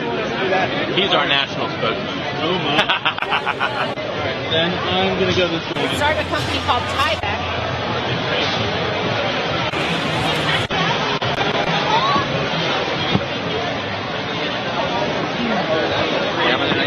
How are you doing, Sam? Hey! How are you today? Come on, Let me make sure I got gotta have a laptop. Yay! So, you're here with NASA. I'm sorry. Let's just do that. That works. Hey. There we go. So NASA's really excited to be here at the San Mateo Maker Faire this year. The thing we're most excited about is engaging the makers to help us solve some of NASA's problems. And what we're looking at in particular is we're trying to come up with the technology to be able to 3D print a habitat in space. So when the astronauts are up on orbit and they're eating their food, once they eat their vegetable quiche and they cut it open the package and consume it, they're left over with the plastic. And so what do you do with the plastic? And that's what we're trying to do is we take the plastic, combine it with some lunar simulant, and be able to have somebody come up with the technology to be able to print with the two materials together. So with that technology in place, then we'll be able to go off and start printing habitats on space. Obviously with all of the simulant that we have out there, there's regular Mars or on the lunar surface, mixed up with the plastics, we're hoping to be able to get the ability to have that technology available to us. The first part of the challenge we just rolled out today here at San Mateo Maker Faire. So if you go to americamakes.us/challenge, the rules are on there to help us break down the paradigm thoughts behind additive manufacturing. So currently a lot of times when you ask somebody, hey, did you print something with a 3D printer? Oh yeah, I printed a house, but it looks the exact same way. We want people to start thinking differently. We want them to start thinking about what it would be if they could take nature mimicry and start using less material to have a stronger joint, either at the corner of the house, in the roof line, or maybe mold the roof line and the house walls together. And that would allow us to be able to use less materials and be able to have the structure that we need at the time. So that competition that we announced today here is going to be actually judged and awarded at the New York City Maker Faire in September. So the $50,000 prize purse associated with that, again, is looking for people to come up with unique, innovative designs that you can do with a 3D printer when you've got a large-scale 3D printer to print a house. Which I think is a really cool next step to the enterprise anywhere in space. So do we at Centennial Challenges. And one of the things that we have is for people that to engage with it. If you go to www.nasa.gov/solve, all of our citizen opportunities for them to participate in the space exploration program, you can find all of our competitions, our contests, our citizen science participatory events are all located there at that website. And so that allows people to engage in their space program. I just got the privilege of working there. It belongs to them. It's their space program, so it gives them an opportunity to be a part of it. And then, of course, you know, the young makers, we're always focusing on them. So we've rolled out a new competition looking to 3D print a space container. So the containers that the astronauts can use on the ISS, on the space station. So anywhere from grade K to 12 can enter the competition. So if they are selected as being the best design, they will be able to go to Huntsville, Alabama, where we control the science aspects for the space station, and be there to talk to the astronauts as they 3D print with the space station 3D printer, and be able to see their product printed online for the astronauts to use. So, you know, we've got multiple opportunities for makers to engage in, and we're just ecstatic to be here and be able to talk to them. Very cool. Just, you know, the mind whirls at the notions of mixing our garbage with some moon dust and making a house. Well, you know, nobody's been doing it yet, so that's the difficulty of the challenge, and that's also why, since nobody's done it yet, we're offering the $2.2 million prize purse. So it's quite a bit of money, but then again, it's a pretty big task to ask people to do. It definitely is that. So, very much thank you for your time. I see over there a food delivery. I see some, you know, bizarre foods. The spaghetti with meat sauce, quite honestly, looks like a bag full of mealworms. But, you know. But it's quite edible. I believe it. You know. Yep. We've come a long way from powdered eggs and tang. Yes, we have. So, thank you for your time, Sam. Absolutely. Glad to be here. I'm glad that I got to talk to you here at the NASA booth, because everything that mattered in the last 60 years has been either from NASA or as a result of at NASA. You know, we try to inspire people as much as we can, especially the youth. You know, get them to get into STEM fields, hook, line, and sinker. We're all about it. Thank you again for your time. Sure. Have a great day. Great message. Enjoy the fair. Thank you.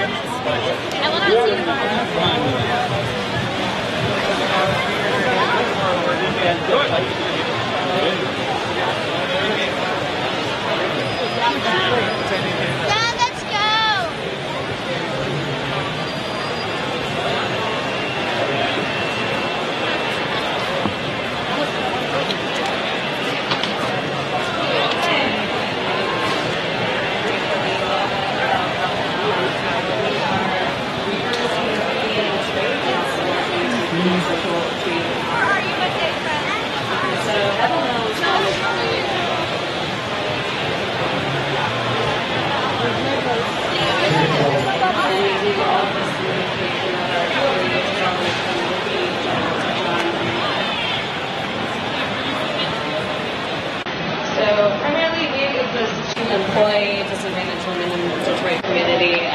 all started with one of our co-founders, Amy Peterson, and she lives next to one of the shelters in Detroit and would be out walking her dog and often engaged in conversation with a lot of residents in that shelter. And so she was really just touched by a lot of the stories these women would share with her and how courageous they were to have left everything behind, pick up everything, move their kids, and start all over by moving to a shelter. And she knew that these women simply just needed somebody to believe in them and to instill courage in them once again to move on to a better life. And so she knew that she wanted to employ women from shelters, and she just wasn't sure how she was going to go about this. And so she started talking with our other co-founder, Diana Rupsel, and they both had backgrounds in jewelry. Diana is actually a silversmith, and Amy had a small jewelry business to help pay her way through law school. So they knew it would be along the lines of jewelry, but they just did not know that it would be as the scale as what we are today. And so one day, Amy was running through the DeQuinder Cut, which is a greenway, an old rail line turned greenway that is a prominent area for a lot of graffiti and street artists to come and practice their work. And so she was running through them one day and noticed that the graffiti had fallen off onto the ground. So she picked up that fallen piece and brought it home with her and realized it was made up of all of these incredible layers. And so she got to working at exposing all of these layers and soon realized that it was definitely a usable material that we could use. So Amy and Diana then got to work as developing a prototype and making this jewelry a teachable process, as we do work to teach new women who we bring on and employ, and so that they could then teach new women that we bring on after them as well. And so Amy and Diana, about 2 years ago, went to Detroit Soup, which is another amazing organization in Detroit that is where $5 gets you a salad, soup, and a vote. And it's they bring in maybe 5 makers every month, and they pitch their ideas, and at the end, you literally break that at your table and discuss everyone's ideas, and at the end you vote. And so the winner has to leave with a cash. And that's really the money that got us enough product to sell at our first event, and then also gave us enough to launch our first Kickstarter on Indiegogo. And so that was really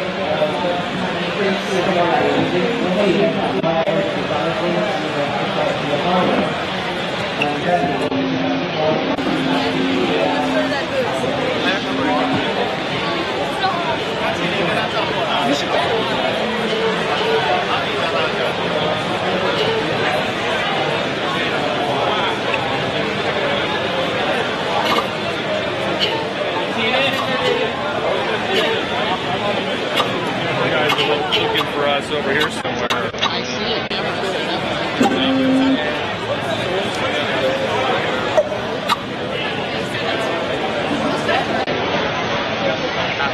Hi there. Wow. How are you today? Good.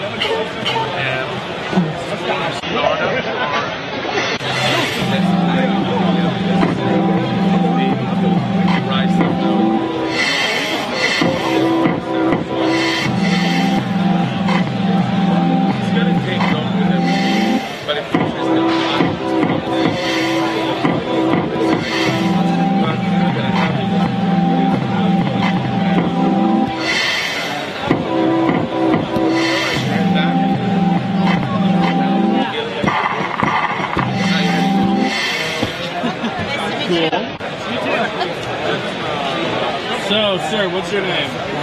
My name is Tyler Freeman, the CTO of Drum Pants. Hello, Tyler Freeman. So, Drum Pants, wearable controller. Yeah.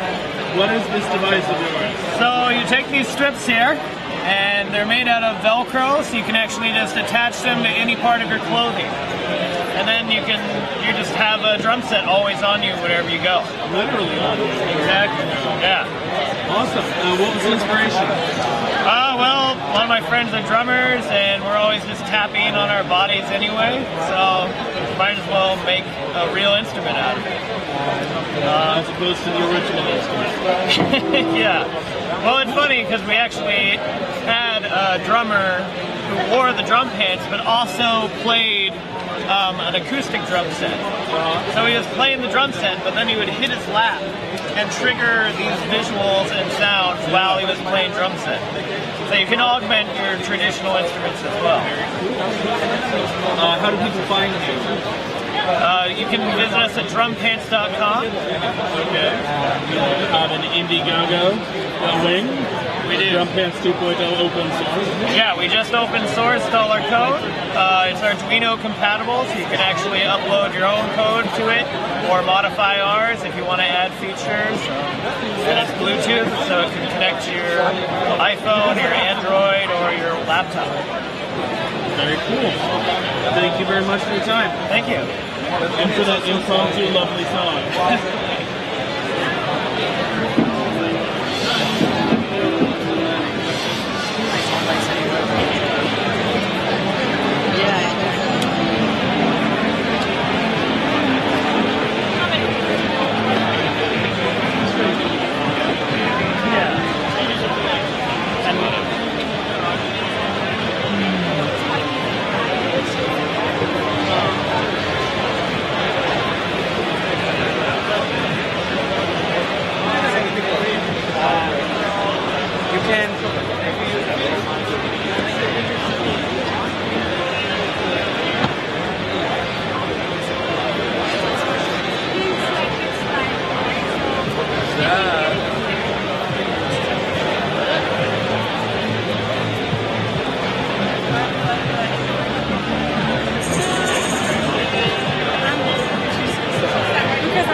No, eventually it all falls off. Each time I do it, I get a little bit more proficient at it, so I got one more day to go still.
I mean, I'm no longer lost. I just know this is one important aspect of each game. But now I decide where to go next. I'm gonna go. I'm upset with myself that I can't find that one thing I wanted to go look at. it's really kind of disappointing.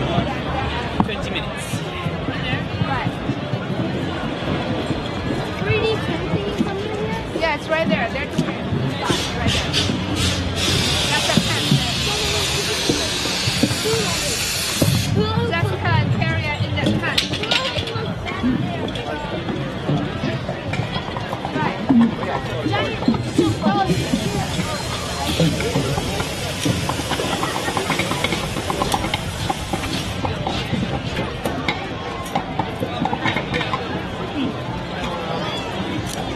Is there a VIP area?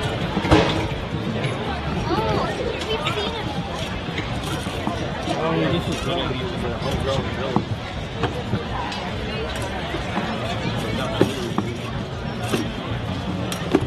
Dude, probably better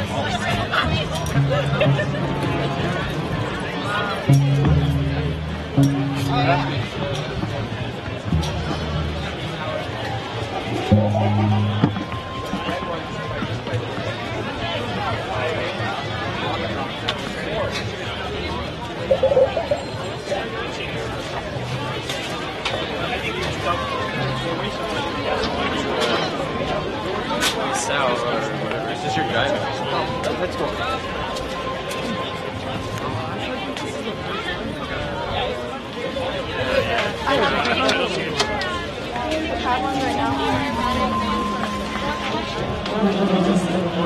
Structural stability for socket. So what it is basically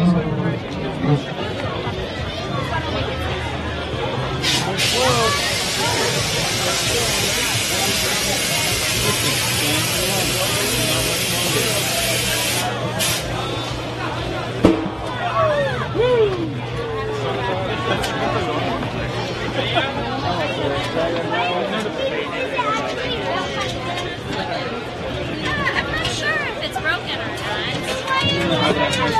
Hey, So you guys recognize each other, right? Yeah, Okay, that's right. good.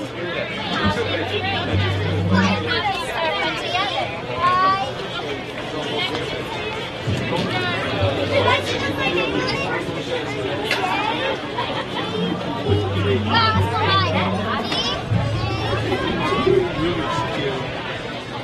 Hi. Awesome. You want to touch it? Observe it? That's cool. Slide gets put together by some screws in the back. Yeah. Lots of loose seals off the button. Alright, we're going to smash it now. We're going to put it in the back. Wait, smash the sticker too. Alright, let's put a sticker on it. Oh, no, not on there. Oh, put me in there. Yes, put me in there. You are the best. Do you guys think it's going to break into lots of pieces or a few pieces? Lots.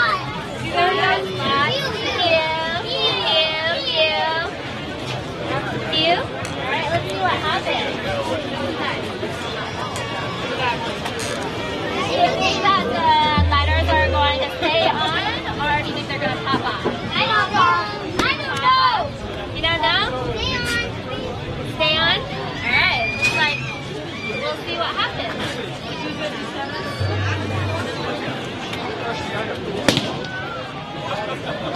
Hey, remember, the faster that you jump on here, the harder the plates will smash together. ready? Ready? Set, go! 5, 4, 3, 2, 1. Whoa! Okay, what happened? It looks like, well, it did break. It snapped off right here. Pieces snapped off. You guys can watch it slow motion right up here. Whoa! Very flexible. Alright, there's another top where you can examine it. Can you cut back? This is cool.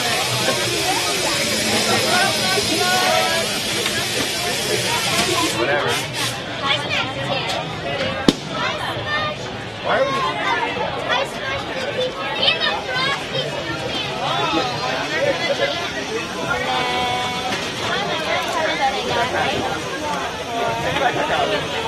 Wow.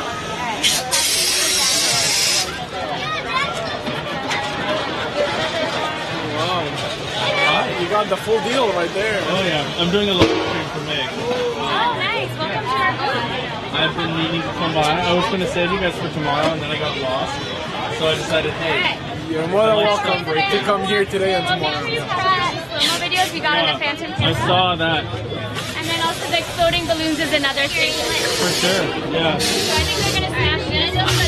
You guys want to try it? You gotta get the best angle is from the back. Yeah. But inside I can also get kids jumping. That's why you're the cameraman. We see things from different Do you think there's going to be lots of pieces or a few pieces? Oh, lots. Lots. Okay, let's see what happens. So what it's made out of determines how this object's going to break, how many pieces it's going to break into. And also how they set the figure in the center. Whether it's facing sideways or forward.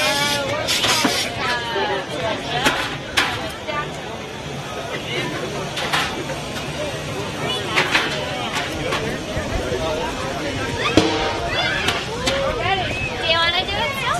Yeah? Okay. Ready? Ready, set, go! 5, 4, 3, 2, 1. Whoa! That was a good one. Wow, it's really crumbled. Alright, come on over to the left. What was that? What was that?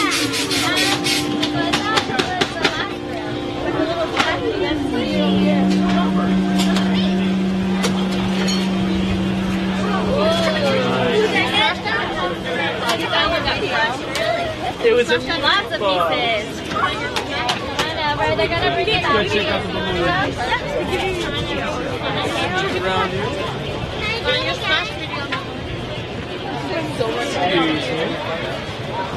Oh my gosh, people are there.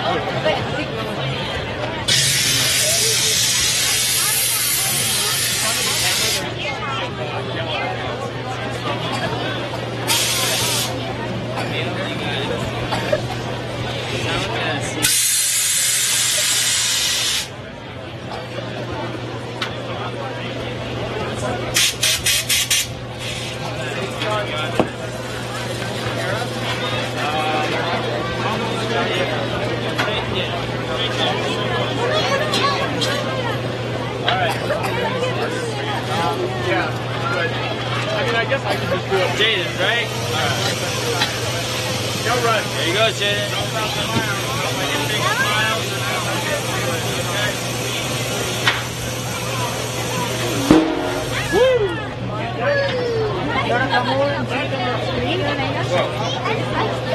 Alright, next up we have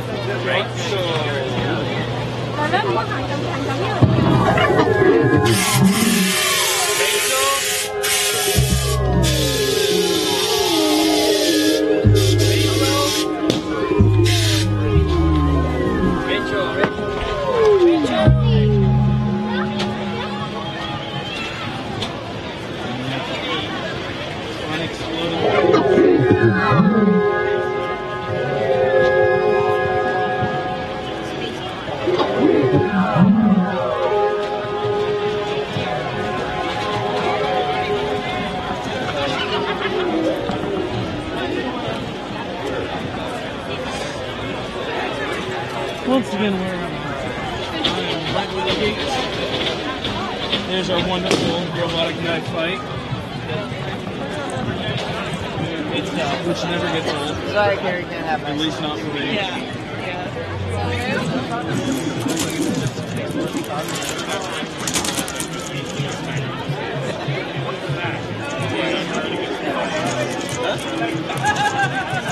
Over to the glass, yeah. Tonight on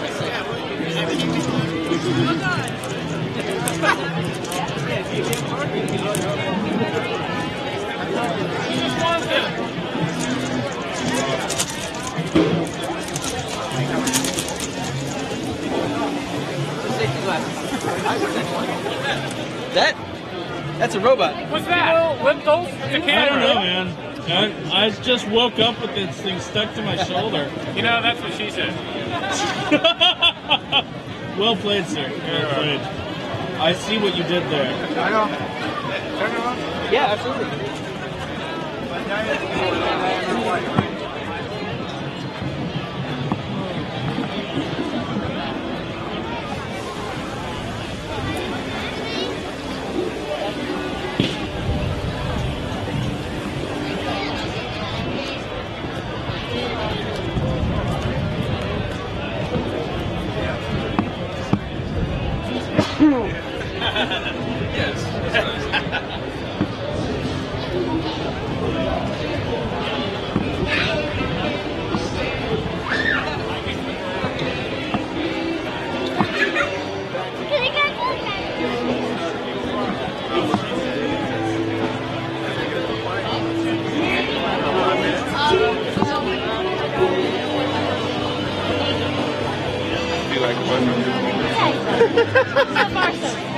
Alright. I like that.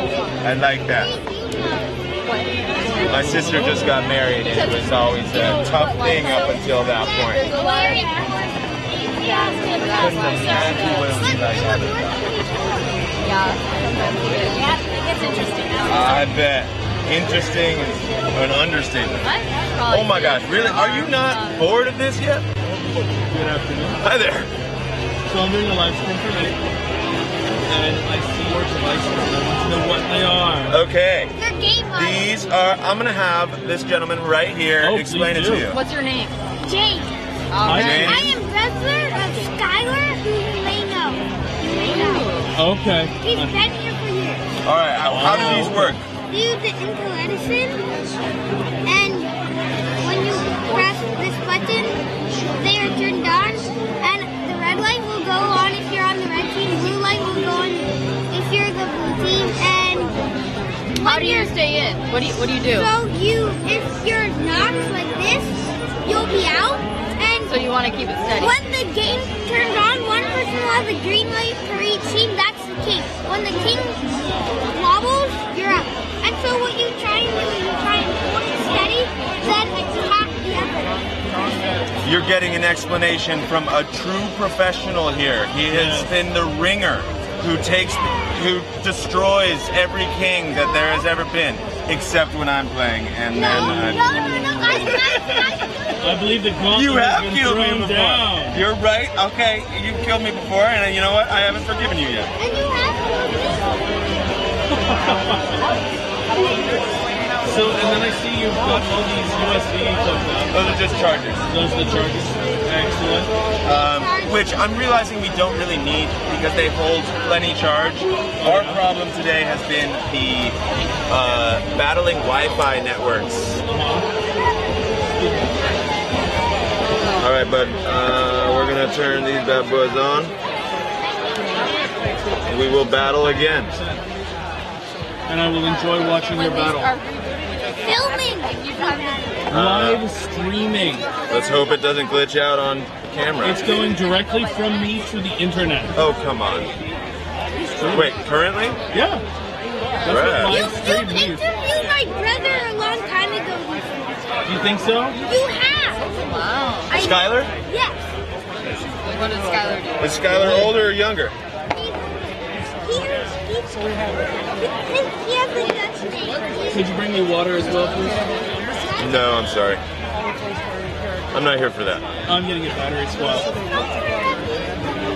Hello, sir. How you then doing? in that case, I would like some milkshake. Milkshake, a little foot rub. Definitely foot rub. But not for me. Well, I don't know. It's a progressive thing. Yeah, and I got soft hands, man. Oh. Pretty fun. All right. You ready, sir? Yes. All right, let's do it. James, the king of the game. What's the name of the game? The King of Kings. Kings. King of Kings. All right. The once and future king. James, your blue team. Actually, real time. Poor James. I need a few players. Oh, sorry. Where? It's a game. You guys sit outside and play fields. Who would like to play? Come on in. We have a table here.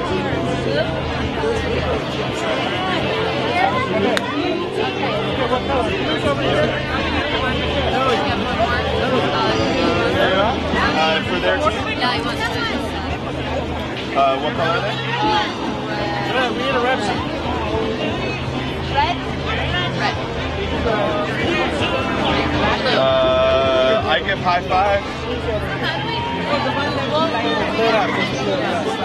I hear he also gives good foot rubs.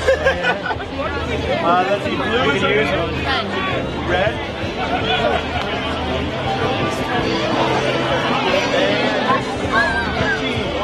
Okay, so how many do we have? We have 4. And we're blue over here. There you are.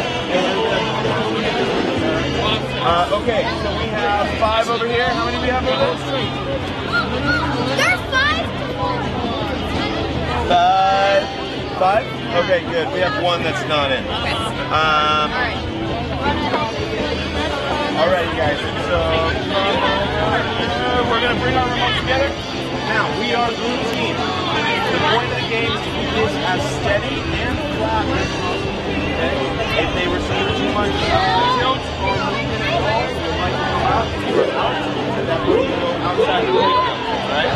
The goal of the game is to not your opponent's remote like that. That is going to be enough to get them out. When the game starts, one of your green LEDs is going to light up. You are the king. If the king dies, the whole team dies. So protect your king. If you theirs, if you get her arm. I already had one. No, not with this. In your hand. Oh, you got to put that phone through him. Then you'll get yourself out. It'll be a kamikaze game.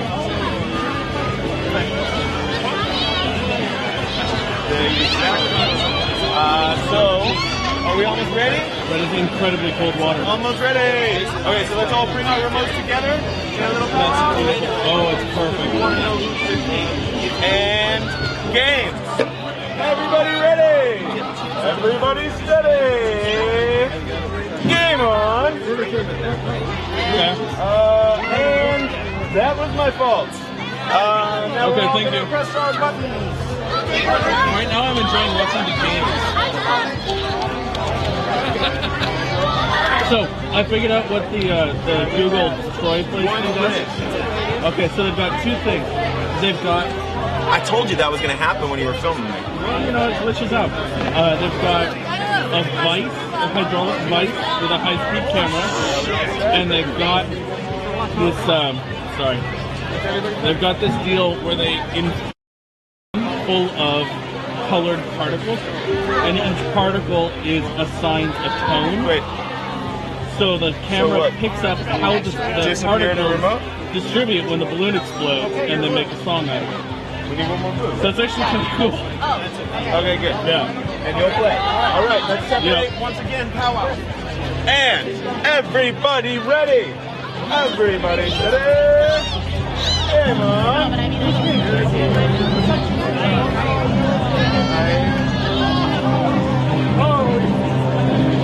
I'm Brendan.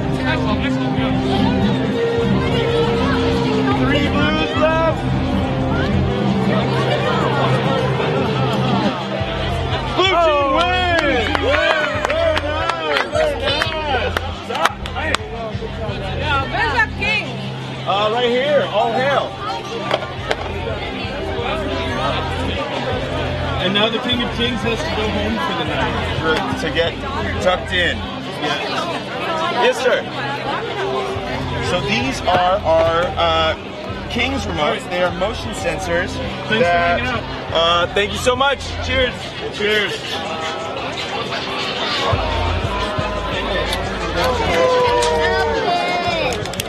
Oh no! Power went out. All right, come on, boys.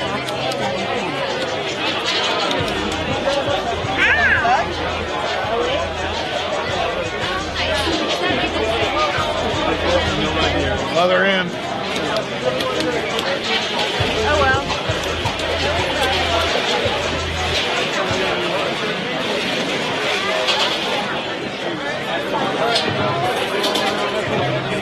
Sorry about that. Mexican. 1,280. That's all he does, play games here. Sorry about I have brain power for right now. I ran into you. Are you restarting it? I'm restarting it, yeah. Yeah, it's popping up the bottom.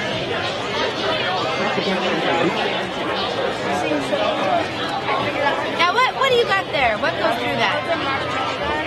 Where your mark? Oh, do you blow? Yeah. Blow through? Now this makes sense why I think I saw marshmallows flying through the air. I don't know that it was you, but I clearly I'm telling you, you know you may not. yeah, but I was like, why is that? What would that be? Got it? Good afternoon. Good afternoon. How are you today? We're doing great. I'm doing a live stream for Mate. Yay. How you doing? This is my chance to make it to the Intel booth. I started over there with the little jiggly candle game. Oh yeah, Kings. Kings, yes. So what are you guys doing here? Ooh, I'll introduce it and then I'll kick it off to Eric Radman, our mad inventor. Well, we partnered up with Intel to create some really fun DIY maker kits. And so we've got 3 kits today. We've got 2 that use the Galileo. One of those is a DJ kit. The other one is a data painting kit. And then the third is using the Edison, and it's actually a create your own game console kit. So we're really taking tech and infusing it with games, art, and music, which is something all kids like, and it's something to inspire inventors and get them programming and fabricating right away and easily. But I'll let you dive into the nitty-gritty. Oh yeah, you want to talk tech? I'll talk tech. So I'm going to tell you about my very favorite one right here, which is the Data Painting with Galileo kit. And here's the way this thing works. Here on the left side of the screen, we see Google Blockly, and we've used Google Blockly to create our own custom programming language that kids can use to connect the digital and analog inputs over here to art over here on the right side of your screen. And so, with that environment, you create images, shapes, whatnot. Every time you create one, a new shape or image will appear on the right side of the screen. And then you just connect them together. And hopefully you can see that with this slider, things on the screen are moving.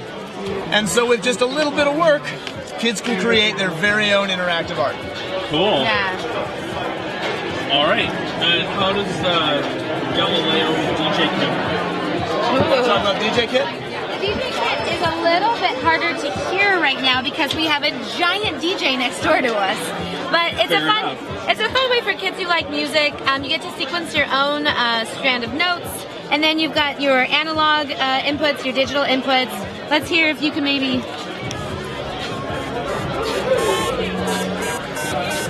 So nice and quiet. And we've got these potentiometers that control tempo and that control pitch.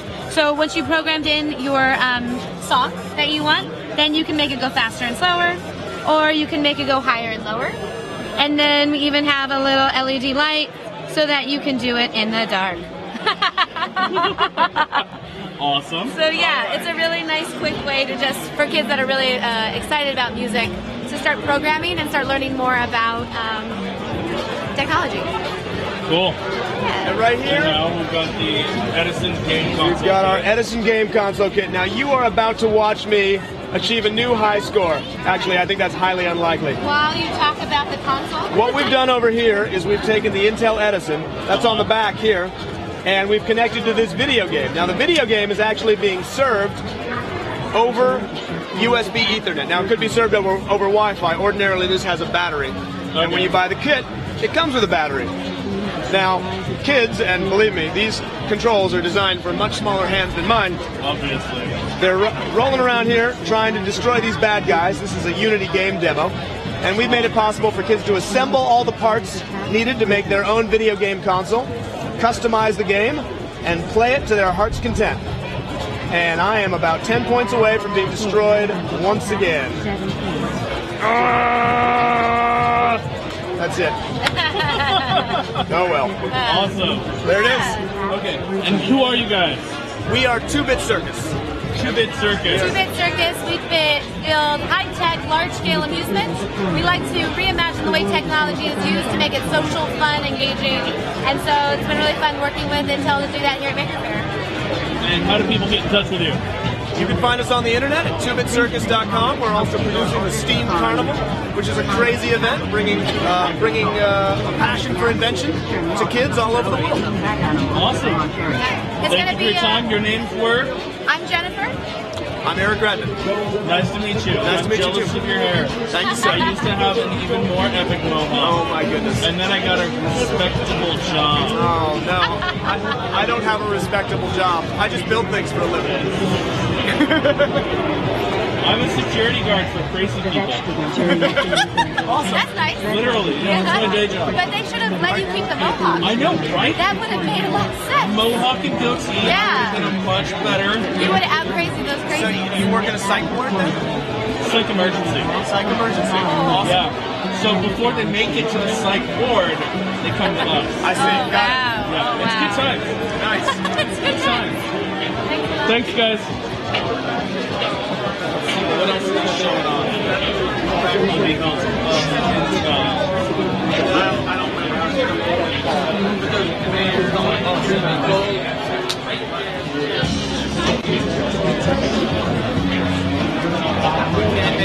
Hey guys.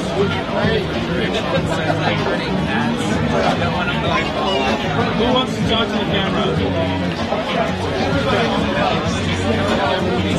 Whose camera is it? This is Make's camera. Oh. We're doing a live stream for Make. You know what? That guy's great. He's actually worked on these. Okay. I'm in the same team, but I'm in Matthews. He's probably the best person to be getting credit for it. So, but he's the best. Interview with somebody else. Yes. But there is okay. They're probably going to be done soon. What's your name? I'm Indira. Indira? Yes. What's your name? My name's Colin. Colin. Nice to meet you. Nice to meet you. So, getting little spiders. Yeah, so this is basically last on the show how easy it is to get better. It's 3D printed on the card, the borders are on the and the scan first, and then it's online. You control the lights, so the spiders can walk, they can dance, they can do this like threatening animation.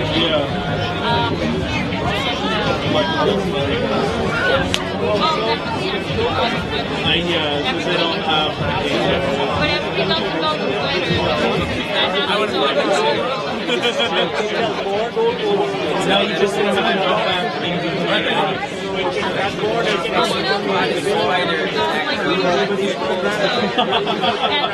these green orders. Plus, I mean, there's various options where you can add more motors to the camera. That's even cooler. It's like, it becomes really There's a law. I'm trying to recall the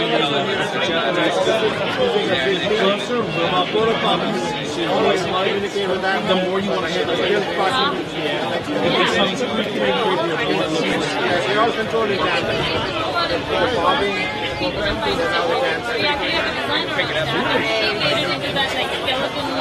Yeah. And now it's just people love it. They find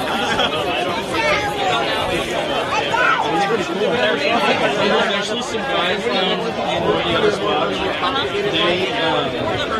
They're making a kit where you can kind of like our 3D printer wire, and this kit where it will basically weld the different plastics so you can 3D print parts in various colors.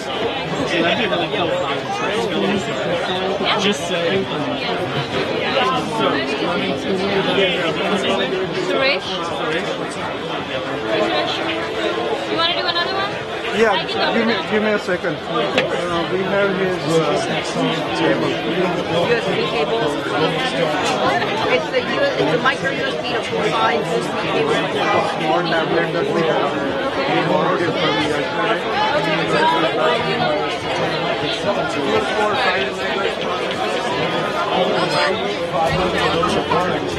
Hello. Hello. Suresh. My name is Colin. Nice to meet you. I'm doing a live stream for Make. Okay. So I'm making my tour around the install booth, and I see your wonderful robots here. And I was hoping you could tell me something about them. What do you want to know? What do you want the world to know? Well, these are actually right at the top of it. If you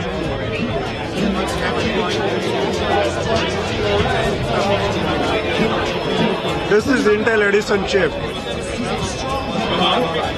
So this is the one that is actually driving. So what inspired us was to actually demonstrate the capability of the chip to see what it can do. So it's controlling in each one of these legs. There are 3 different servo motors, and it's controlling the motion of those servo motors in different directions. So what you're seeing is the program behavior in each one of those spiders that are out there. The spiders are actually doing dancing. Excuse me. You can touch this one, not that one.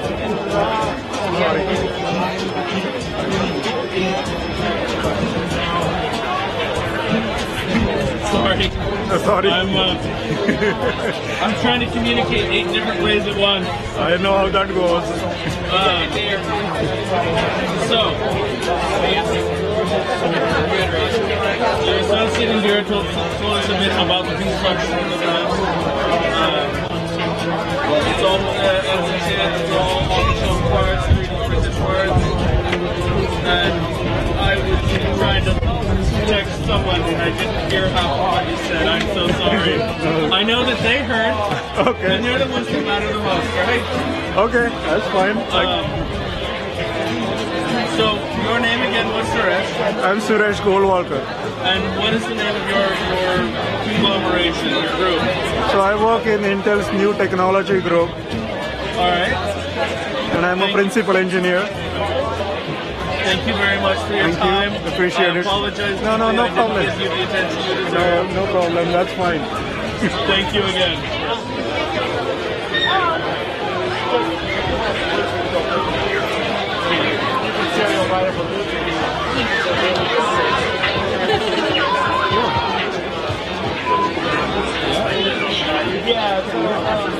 Even bread animals for the lawn cherry.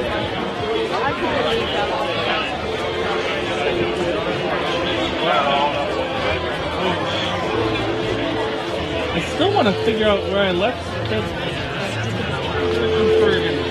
I can't remember where it was.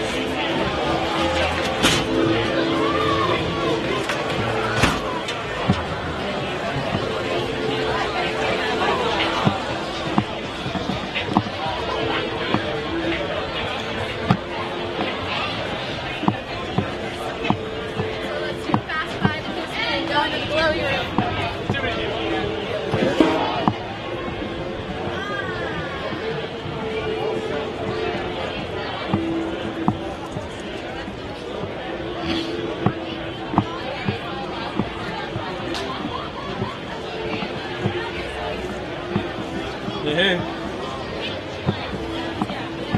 You guys might know. Yep.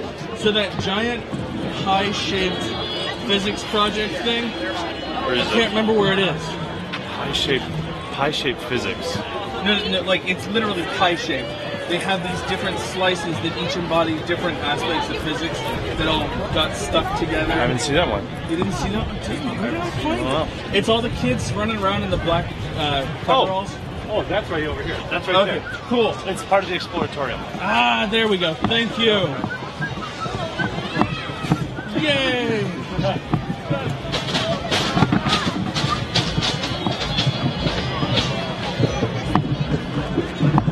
Now I know where I'm going.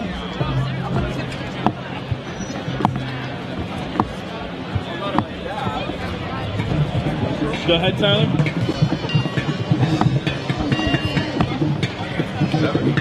Exploratorium.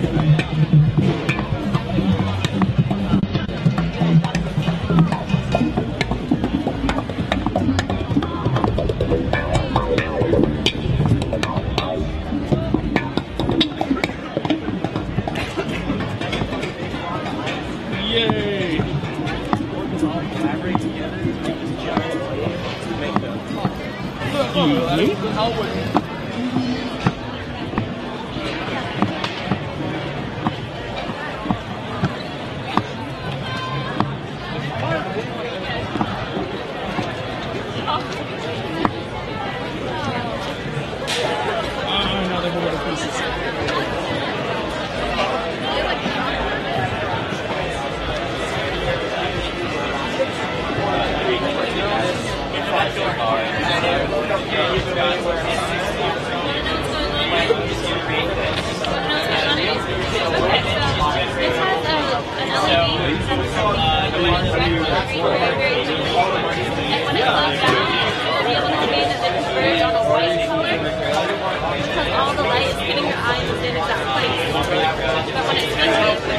in college and school?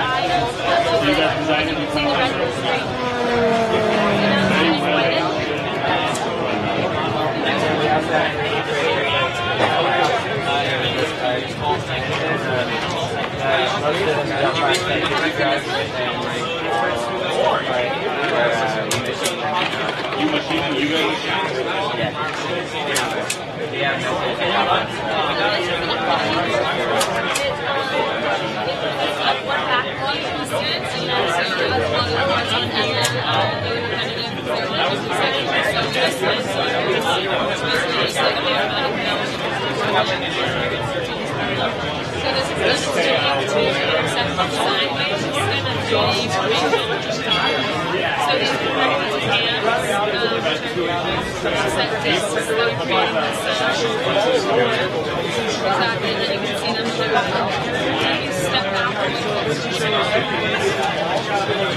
There's an encoder back here that is measuring the angle of this rod, and there's an encoder that's measuring the speed of the cart, and the computer decides when the angle is upright, it controls the cart to move it right.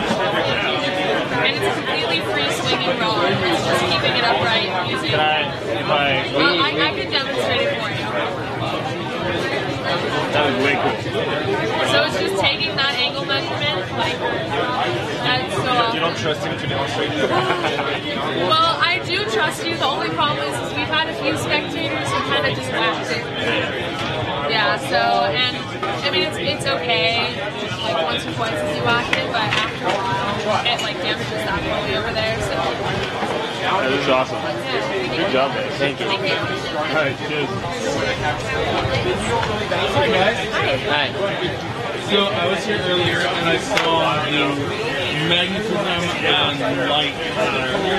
You guys are working in the wave version. Yeah. So, what do you want to tell me about your specific slice of pie? Well, we can show it to you, actually.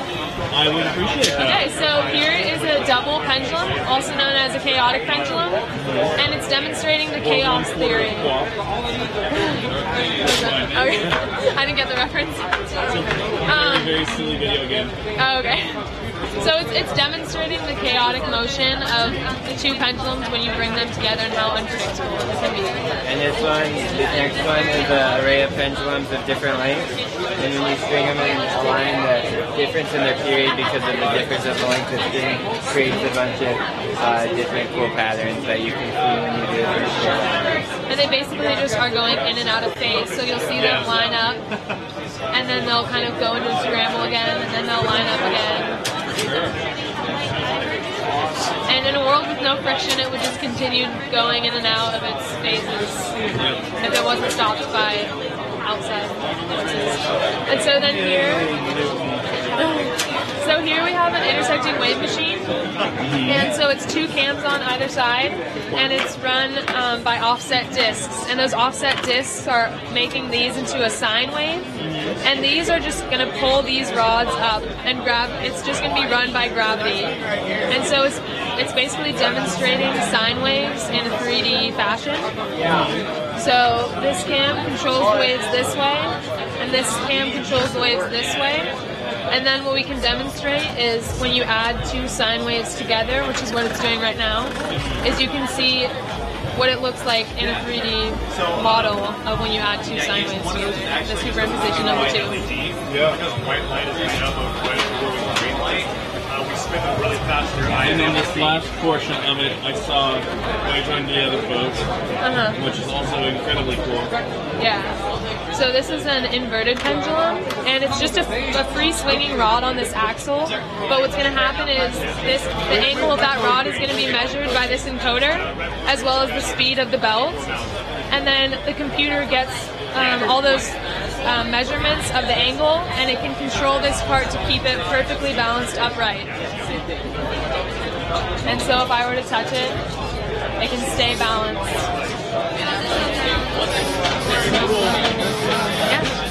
And how long has it been since all the pieces of the pie were stuck on it? They actually have never all been stuck on. All been on at once? Yeah, we haven't been able to do that yet, but we're hoping by tomorrow we can get really close, if not there. I came by first thing this morning, and then I couldn't remember where you were, and I was hoping that by, you know, this point in the day, but it looks like nothing has happened since Christmas. Yeah, I mean, I think we've gotten like one more. I think we got one more on since like. And then putting that on this morning. Oh, okay. And all the sections back there are being programmed simultaneously, so they're all moving forward at like the same rate. So hopefully, like all at once, we should see like all of them being put on. I'm looking forward to that. Yeah. Are you gonna be here tomorrow? Yeah. Okay.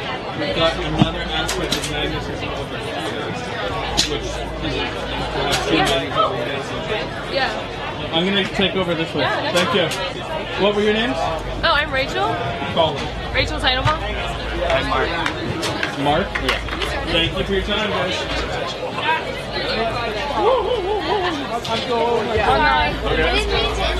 Hello. Hi. Hi. How are you? Good. How are you? I'm doing quite well, thank you. So my name's Colin. I'm doing a live stream for May. I saw those two this morning. Yeah. And now I've seen Waves Motion, and we have another aspect of magnetism on your spine. Yes, this is electricity in general. Oh, electricity. So electromagnets, electricity. Yeah, we have a lot of different denominations of electricity. So this is right here is your standard battery. We have some zinc and some copper. Yeah, and we have the electrolytes inside, which is just tap water at this point. We usually use like acid or salt water, but just right now it works with tap water. Why not Gatorade? You could probably use Gatorade actually. Get kind of sticky though. It would be. I was actually joking around with one of the other Make guys this morning. You know, like making redstone circuits in Minecraft? Yeah. Okay, so sauerkraut is an electrolyte solution, right? Oh, because it's got the, Yeah, so make sauerkraut circuits. So this is a ball cyclotron. So basically you run about 12 kilovolts through this, and it'll switch from positive to negative really fast, and the positive will push the ball, negative will pull the ball, and it spins it around in a circle. Yeah. And Caleb can show you his project. And then this is our Van de Graaff generator. What happens here, we have a triboelectric reaction, which is materials that react electronically with each other. The pulley on the bottom and the pulley on the top are these materials, so they are very reactive electronically. And this belt creates static by running over them, which builds up in this dome. And then it creates a static field, which rings this belt, because it grounds itself to this belt.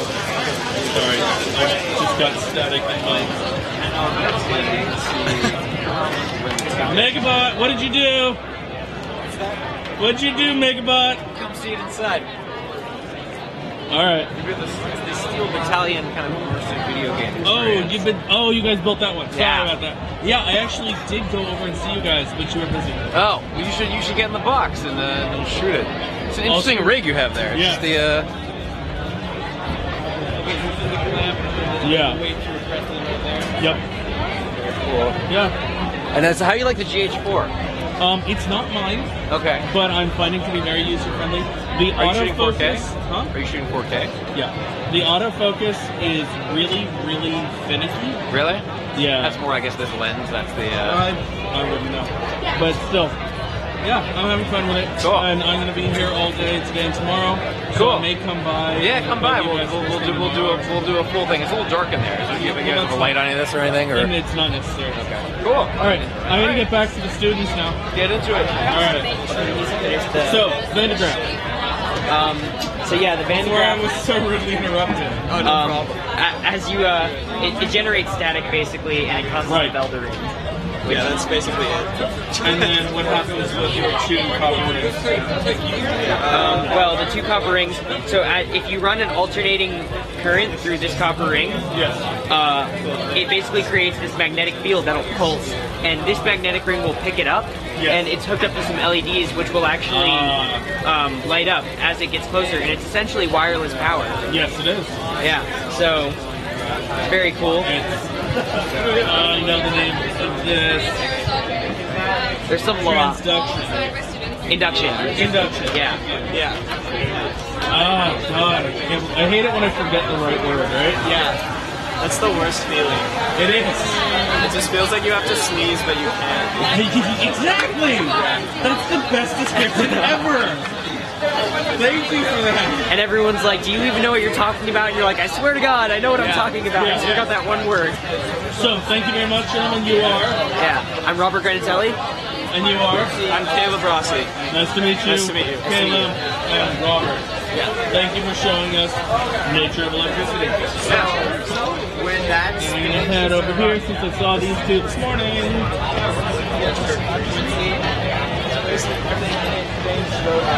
Okay, we've got more electricity. A Tesla coil. Trees are just magnets and then some electromagnets underneath, which when they oscillate, it'll change the magnetic field of the magnets, which can be seen by the iron filings on it, like they follow the field. And then these arms are controlled by servos, and then once they circle around, so the electromagnets will turn on, hold the bulb, and let go, drop it, and then kind of carry it to the top. I guess whenever the bulbs go up there, do they go to the next machine instead? Yeah, that's what happens. That machine will then control like where it goes. It'll transfer the next one over, so forth, like that. Right now we're having trouble programming it, but I'm not sure if it'll work.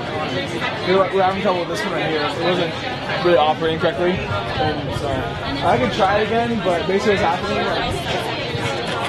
So the rest of them work, but when it comes to this, I'm gonna try it again. But you run again? Okay, just upload again.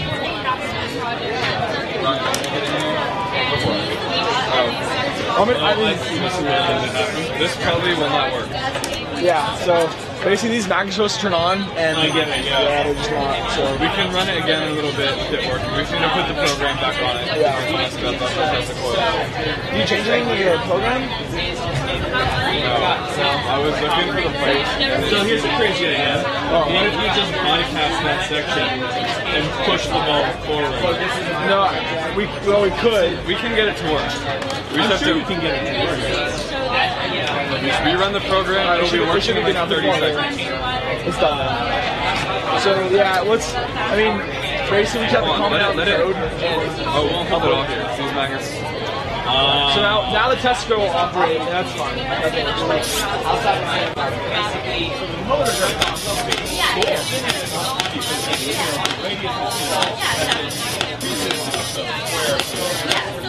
And play the Imperial March. Of course. The first 3/4 of it. Not done programming yet. Yeah, we got a couple more things. I'm not here to judge. It's more than I can do.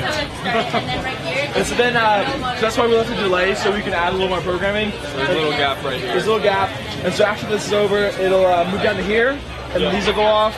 And like I said, just some magnets with electromagnets, and just change the magnetic field around it, so you can see you'll be able to see it because of the iron filings on it. Yeah. So there it goes. It's kind of hard to see from the angle to the glare.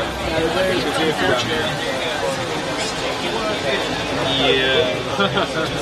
Not an easy angle. You can see it from down here pretty easy. And these ones tend to work. These two aren't working right now. Oh, Veronica. It works now. Nice.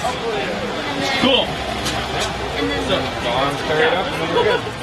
You are? I'm Michael. Nick.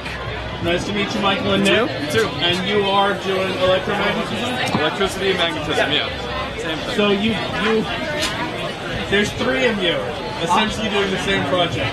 We have Just different electricity, aspects. magnetism, electricity, and magnetism. Yeah, exactly. And all 3 of them are doing electromagnetism. Yeah. I'm not complaining. I just think it's kind We're of the ones who should have that. It's kind of fun, yeah. That's ours. You're the ones who are supposed to. Yes, do it. exactly. We're the ones who are, by name, supposed to do electromagnets, but everyone else is like, oh, look how cool those are. So That's gotta be it. Yeah, That's the only obvious choice. Everyone to be more we are. Thank you. Yeah, of course, thank you. Stop. Okay, we'll play it upside down. Yeah. It's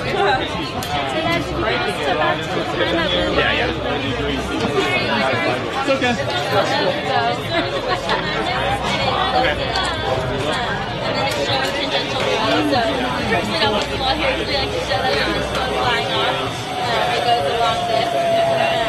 So this will be turned on and off by a sensor. And then it just goes back into the system, goes on and off.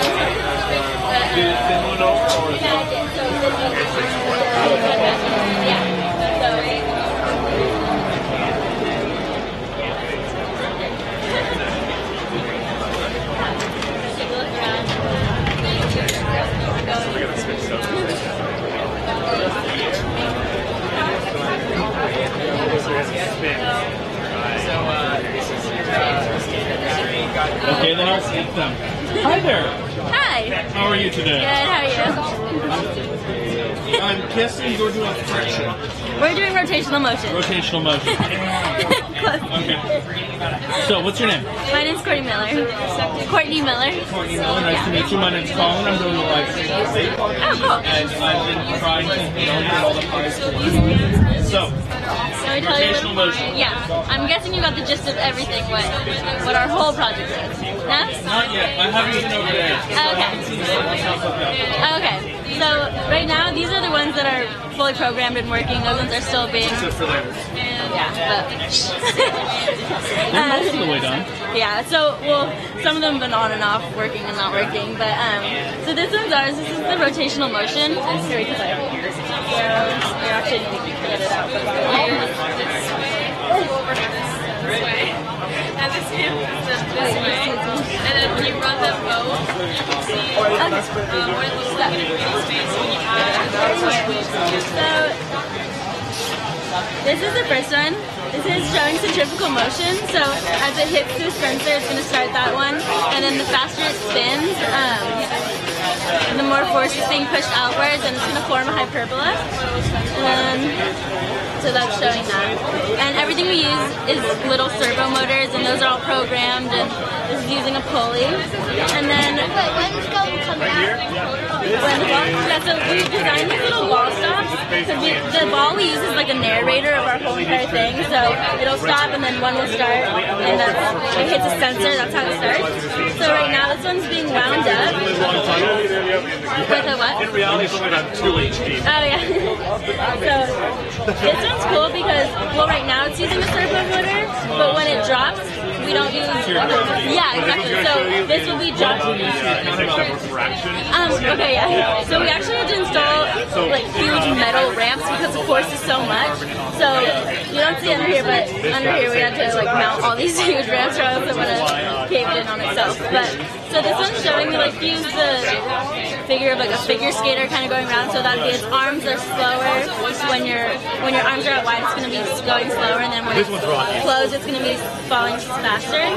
Even though this is just being pulled down by gravity at a constant rate, this is going to be looking like it's going down faster and slower.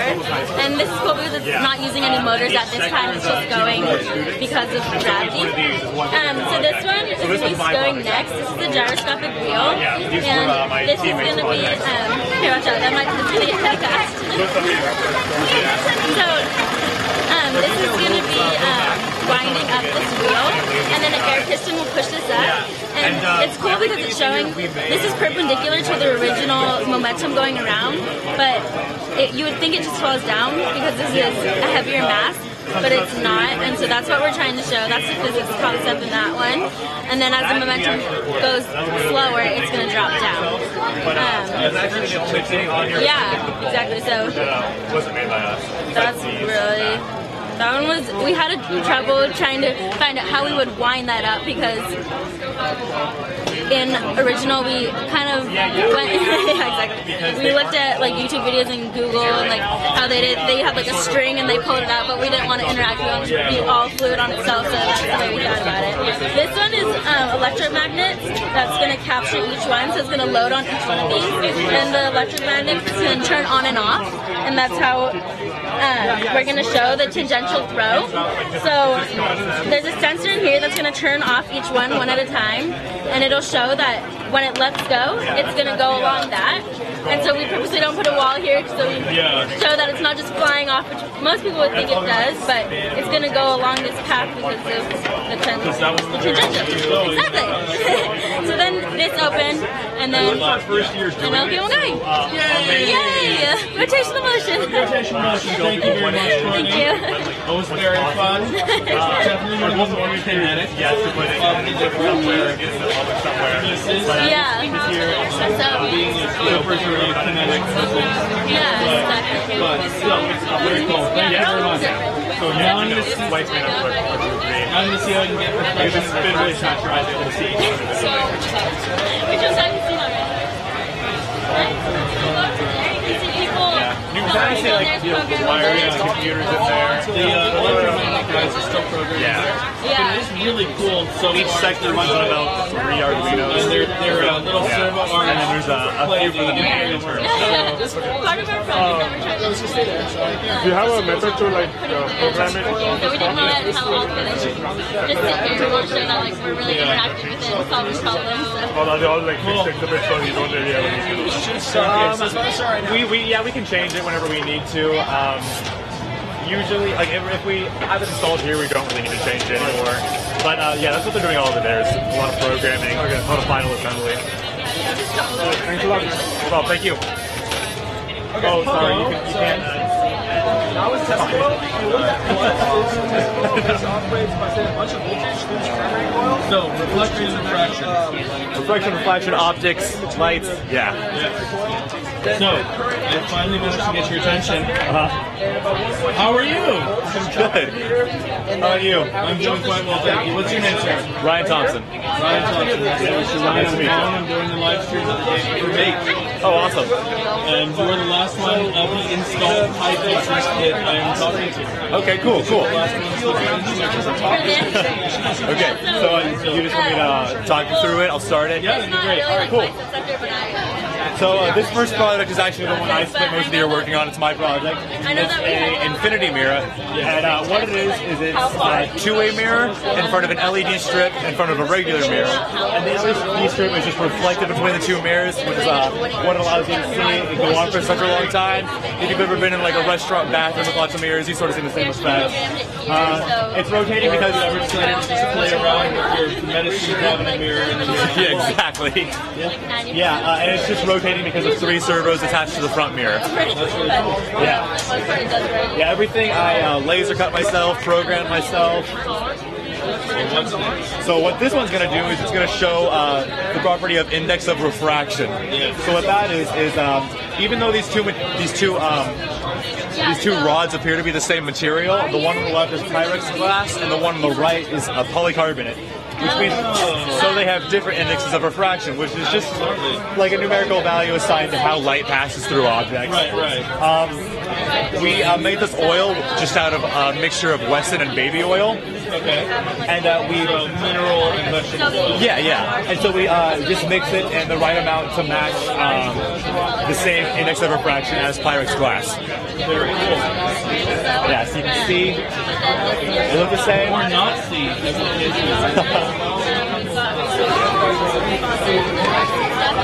So what we have next is a system that demonstrates how light is affected by different lenses.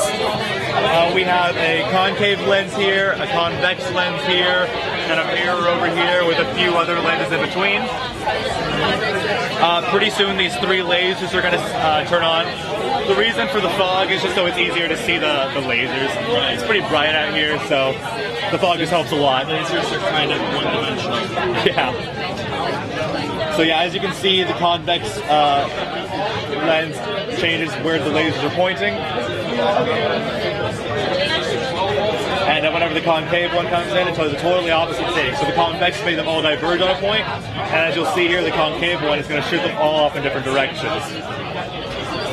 Now this mirror is going to show you that whenever a light hits a mirror, it is actually reflected at an equal angle, no matter whether it hits it or is bouncing off of it.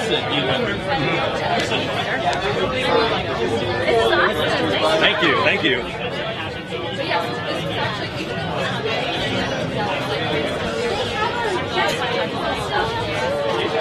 Yeah, you can just see how the different shapes make it bounce differently. It goes off at a couple of different angles for the triangle.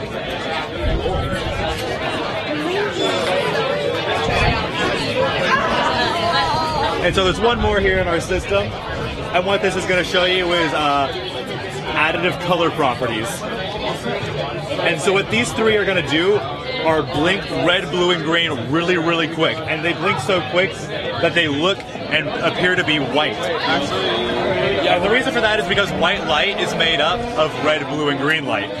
But whenever we spin them fast enough like this, your eye is able to separate them into the 3 colors, and you get to see each one individually. If you've ever seen like a white light projector and sort of moved your head around it, you sort of see the same effect there.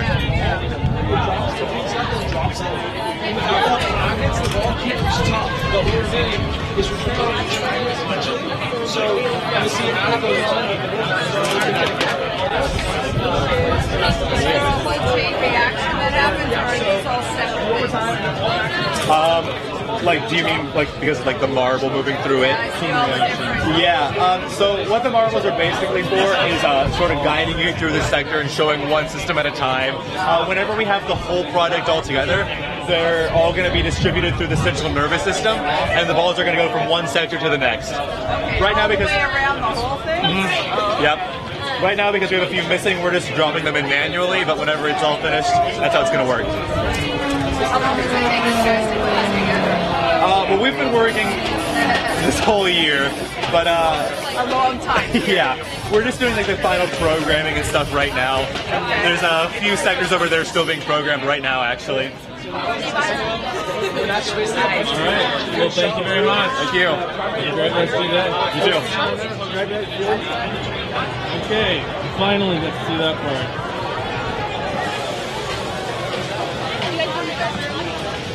And now we've got the ones that are still being made.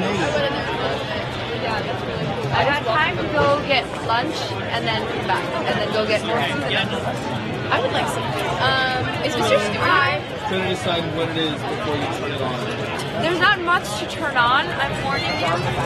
No. Just, with a lot of those, it was really easy to decipher what principle they were showing off. Okay. So I'm trying to decipher with yours. Okay, you're gonna guess.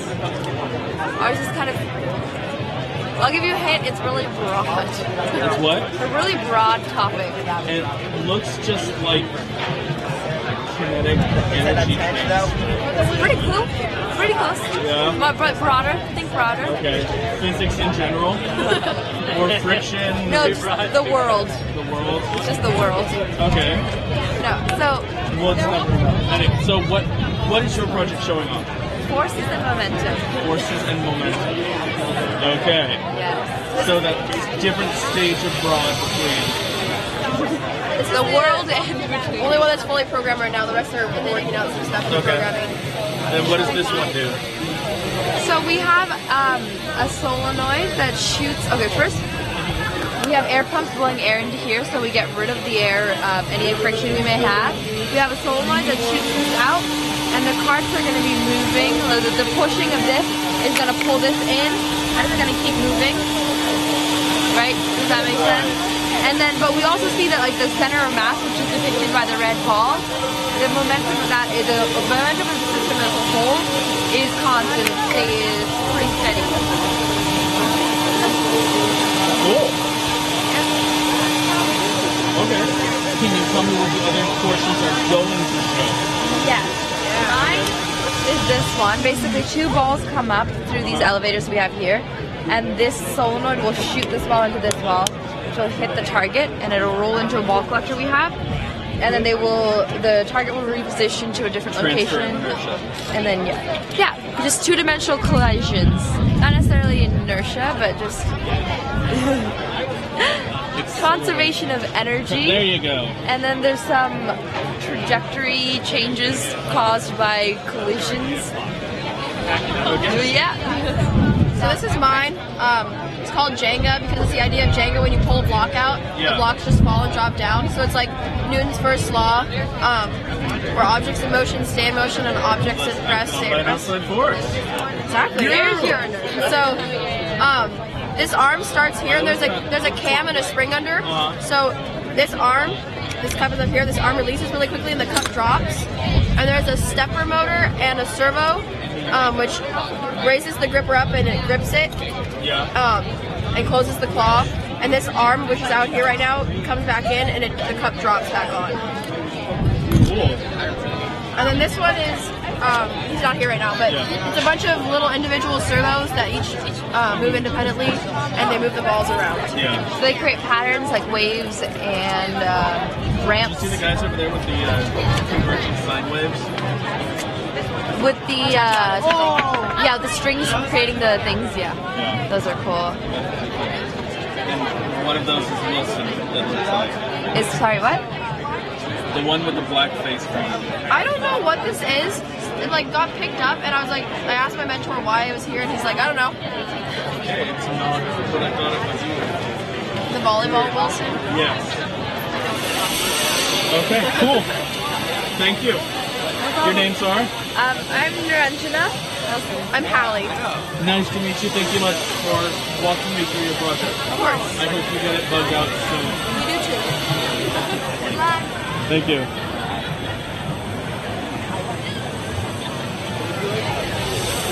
Hello. Hi. How are you guys today? We're doing great. Good. I'm glad to hear it. So I'm doing the live stream for Make, and I'm walking around trying to figure out what everyone's project. Sorry. Yeah. We're trying to decide how late dinner is. Where I'm walking around looking at everyone's projects, trying to deduce what brings them to the show, and then I'm asking them to either show it to me or walk me through it. Okay. So yours is obviously music, percussive music. Yeah. Yes, pretty much. Yeah. And is there a more specific heading in your thesis statement on this? Just music and sound is our basic kind of component that we're working on. Yeah. So, how is it going to work when it's done? Well, right now, as of right now, it's not fully programmed, but pretty much. It's over here. Yeah, this is that section. But yeah, pretty much what we would like, our ultimate goal is to have them all play together. But right now, we have like a little melody being played here, and we're like moving through them, having them each showcase like a little bit of what they do. And so, and we have the marble coming down. But ultimately, at the end, they should be able to all kind of play, because they're all kinds of different instruments. Like these two are melodic, and this one more is for like held notes, and of course this drums is more percussive. We can have them all play together and have like a 4-part thing going on. Cool. Yeah. Very cool. All right.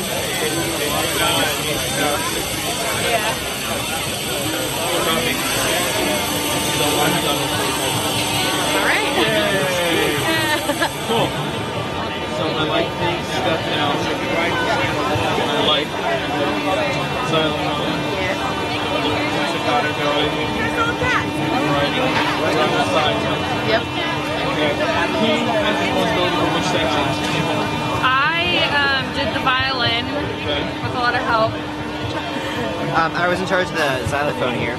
Okay. I worked on the resonance tubes and piano over here here. was in charge of the drums. Very cool. Thank you. How do the drums function?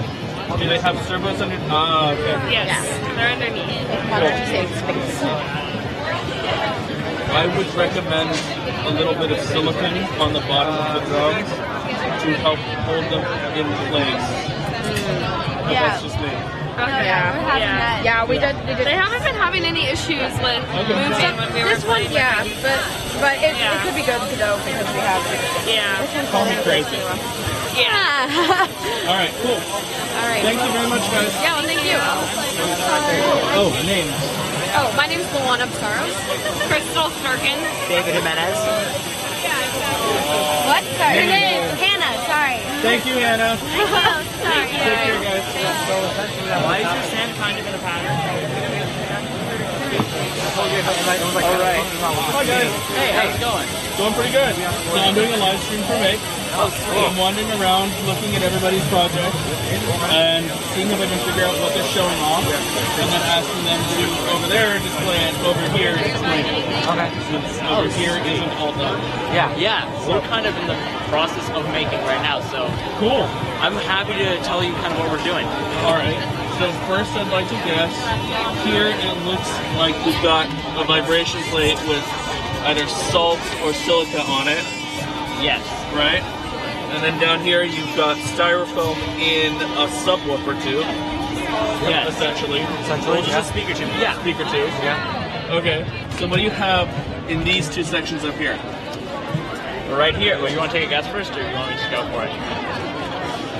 Well, this is obviously missing an arm.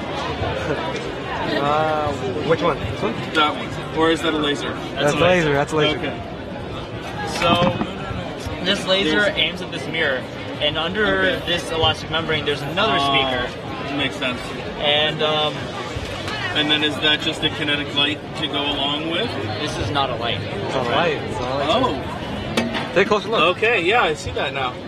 What do you see right there? What do you see I right see there? a bunch of tiny little speakers. Yes, What do you exactly. hear?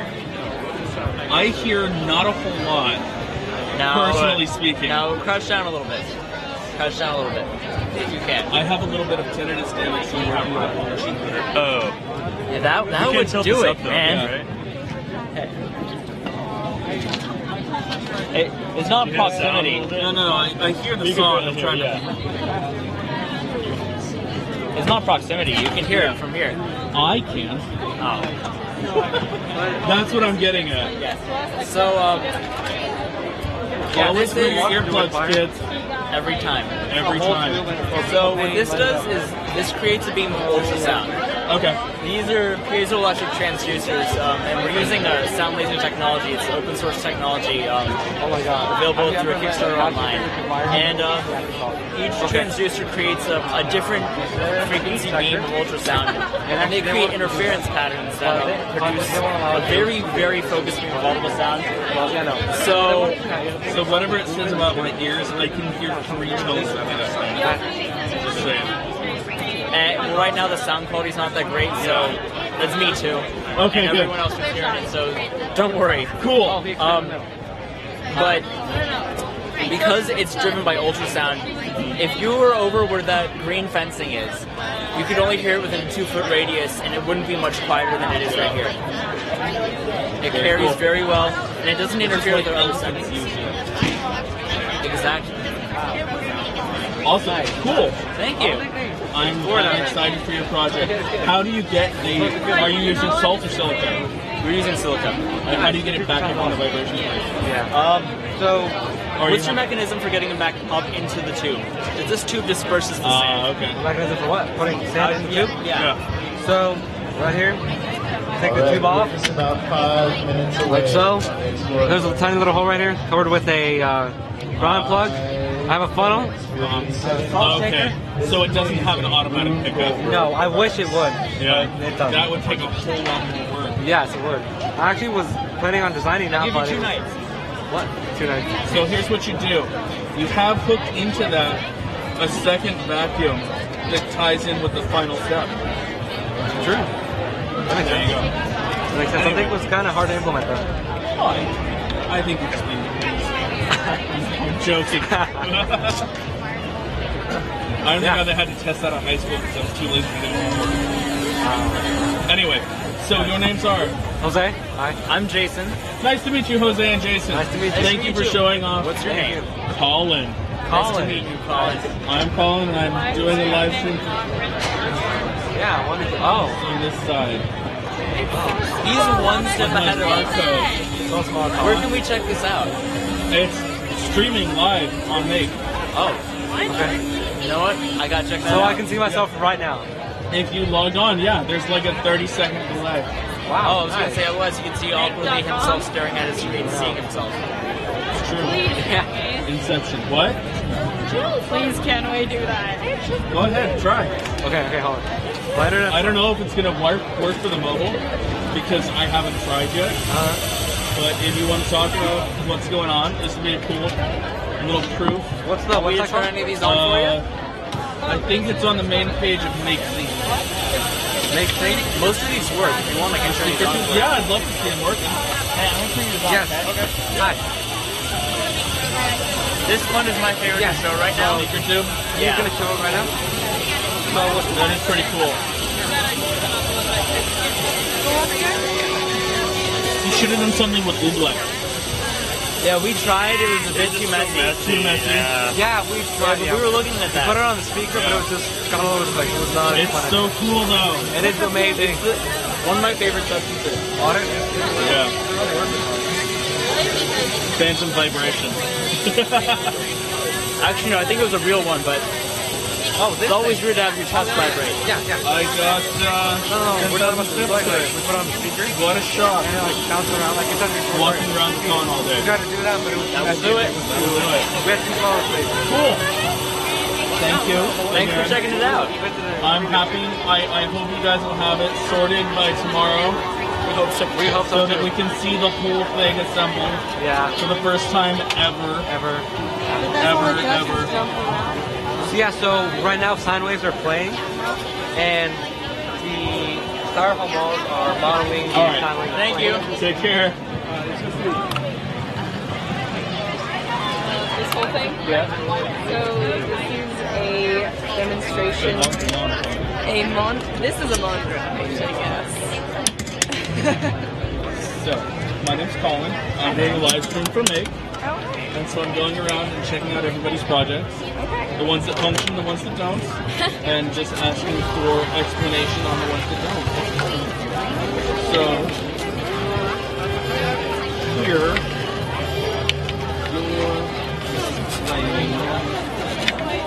Yes. trying. So we're kinematics.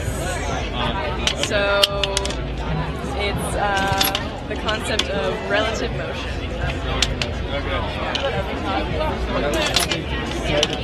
Anyway, sorry. I'm just remembering the dropping the ball while playing boat. Remember that? It was one of the proofs of inertia, holding a ball while standing on top of the mast, sailboat that was moving, dropping the ball dropped straight where you were. It's a similar concept to the card. Yep. Anyway, that's why I mentioned it. Anyway, cool. You guys look like you're almost done. Yeah, we're very close. There's like a few tweaks here and there that we need to. Last bits of code or last bits of likeness? Both. There's like so many And like variables. wind doesn't help us. You could have conceivably just encased it, couldn't you? Well, we're trying to make it like all very open with the other ones, so That's a shame. yeah. I mean, hopefully we'll be inside most of the time. But, Hopefully. Well, thank you very much for your time. Your names are? I'm Dahlia. Julia. And Ella. And Thank you very much. Our last member, Kai. Had to leave. Kai. Kai is a member of our group. And Kai is about. We're not here. Not here. Not here. Oh well. Thank you. Hi guys. Hey. Hey there. How's it going? It's going pretty good.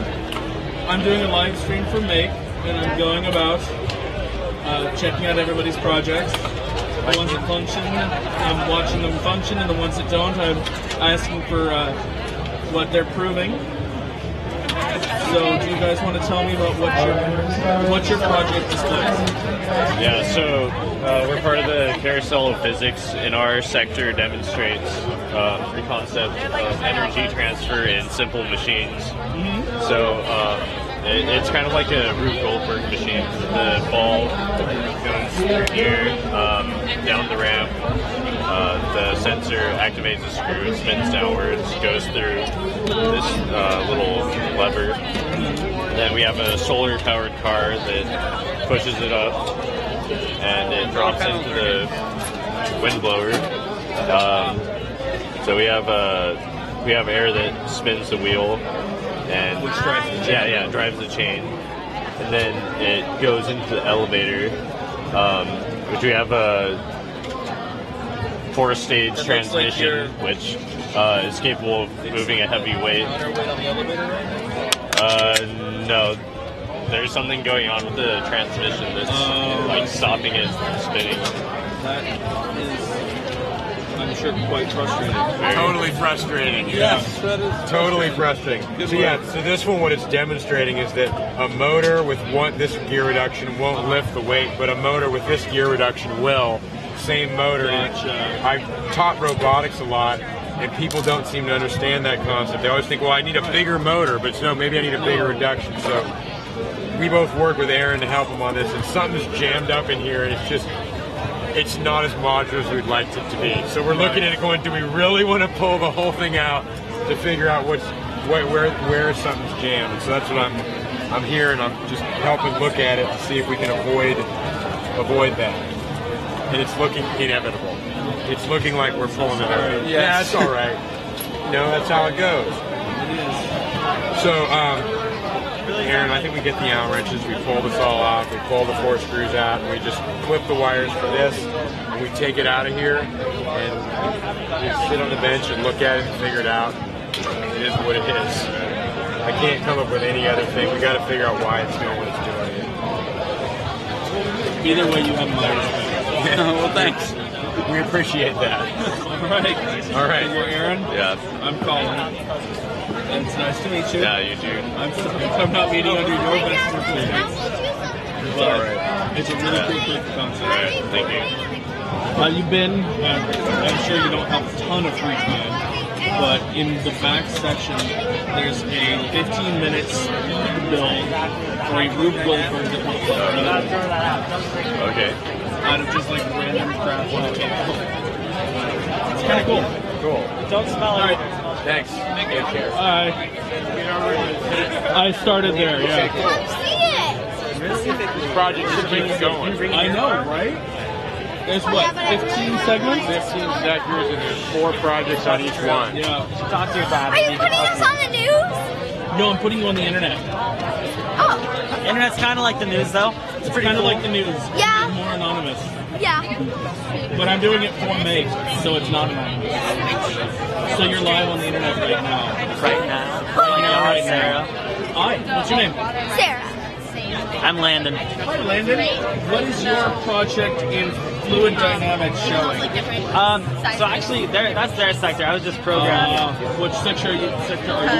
I'm over there at optics. You're in optics? Yeah, Oh, I already did optics. Okay, cool. I think this is cooler That's really all about. totally different shapes and Right. Thank you. This one is you would think it would overflow, but it does not because this is a bell siphon. So when the water, this is actually, it's not doing this yet. So I should probably talk about it when it's actually going. But this is going. You can see it raising at the same time. But when the water level gets to the bell siphon, the water will, it's not exposed to atmospheric pressure, so it's looking for someplace to go. So it'll start flowing inside, and it'll create a suction, and that suction will drain all the water back down into the reservoir. Also, of course, draining this at the same rate. After this, which we see rising up here, we will see this, which is a demonstration of Bernoulli's principle, which has to do with pressure and speed of flow. That is a pneumatic. Hello. Hi. How are you? Doing well. I'm glad to hear that. I'm doing a live stream for Make, and I've been going about looking at everyone's projects, and yours is the last project that's accessible. Yay, ping pong on air. Oh, ping pong on winds. Yeah. I feel so bad for them over there with their transfer of motion, or no, relative motion. Okay. Because they've got a similar thing, a ball that shoots up and gets caught, but every time the wind blows. Oh, I know. We've had so many issues with that right there. So you're showing off fluid dynamics. Yes. Cool. What can you tell me about your specific stations? So the 4 aspects of fluid dynamics that we are currently demonstrating is we have a centrifugal pump that shows off a fountain. We have these 2 containers that show off hydrostatic pressure when they raise equally, and bell siphons when the water converges and it drains all of it out. When it is exposed to atmospheric pressure. We're showing the Bernoulli's principle, obviously, and then we also have a pneumatic arm that is actuated from our pneumatic tank. And it's air, which is of course a fluid. Pneumatic is air, hydraulic is fluid.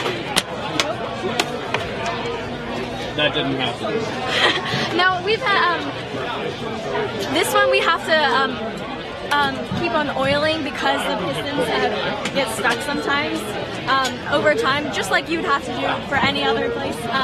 So right now we're at the end of our cycle of oiling, so it's starting to get a little bit more stiff, and so that's what's creating the ball to fling off.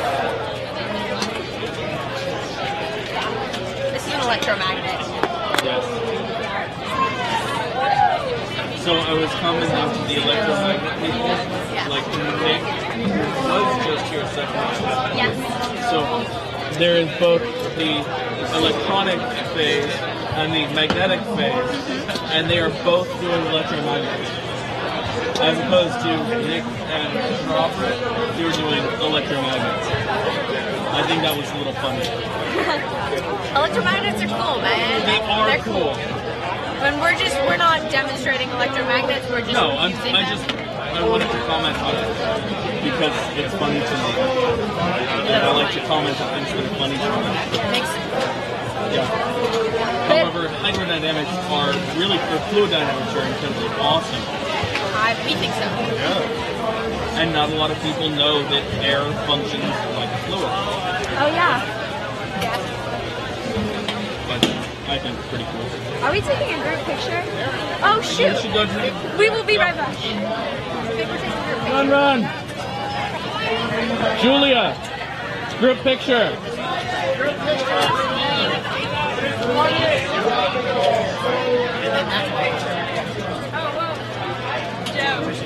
Hannah! Group picture!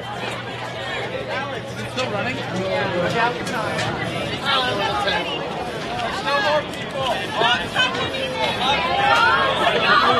Stay out of the blue tank!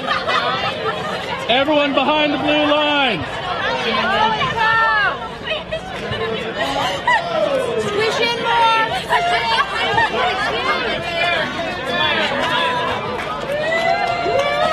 Pretend like you like each other! Get in tighter!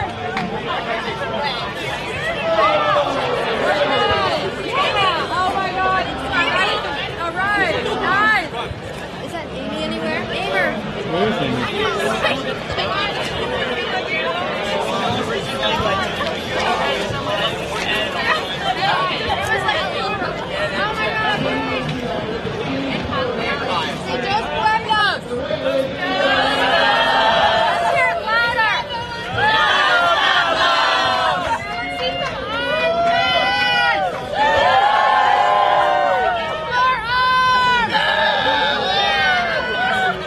Spirit fingers!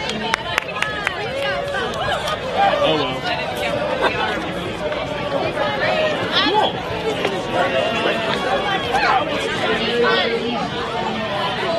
Back to this. Fluid dynamics. What do you think? Fluid dynamics. I think it's cool. I think it's all really cool.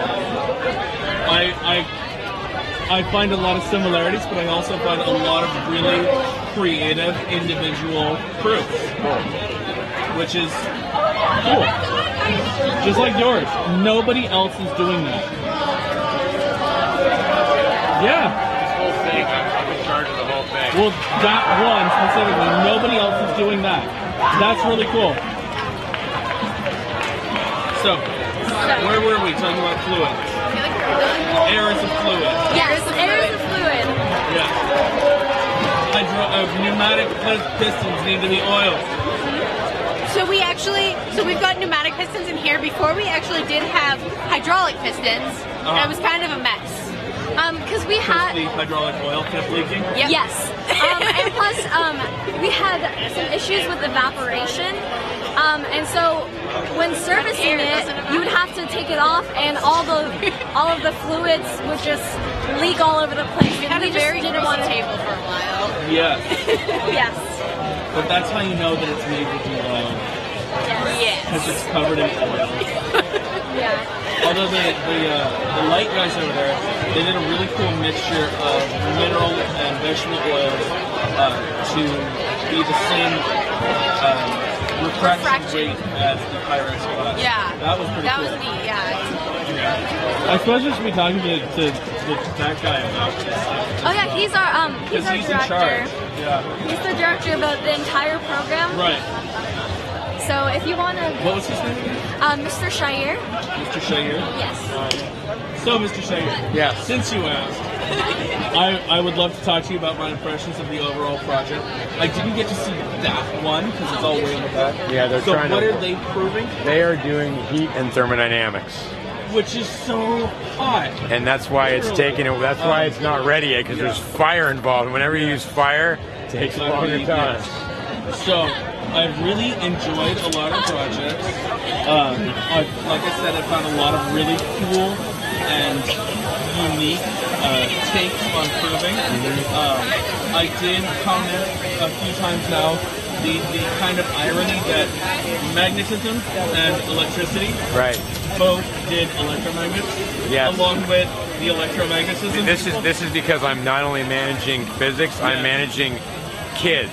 Yes. And so the kid's like, I really like this project, and I'm like, it really is slightly out of the scope of what you're trying to do. So, and we had so many electrical phenomena that we wanted to show, so we went through and found. The Van de Graaff is cool. Yeah. I must say that. The Van de Graaff alarm clock. Oh yeah. So that's why some of the things don't perfectly align up, because when we were trying to do 61 physics experiments with the 61 kids, we tried to have each sector defined in like a realm of like, you would find this in this chapter in the physics book, but something, like creeped over, and I was like, fine, it's not exactly, and you're gonna get called out, but yeah, but that's the basic gist of it. Cool. I also commented to them, one of the coolest little bits of, I'm sure it took a lot of the fudging, was the light refraction of the oil with the fiberglass glass. Yes. That was really cool. What else did I particularly enjoy? I liked the speaker tube. I liked the laser tray. So the light is a bit the transfer of motion next to the light maker. Rotational motion? Rotational motion, that's the one. They did a really good job.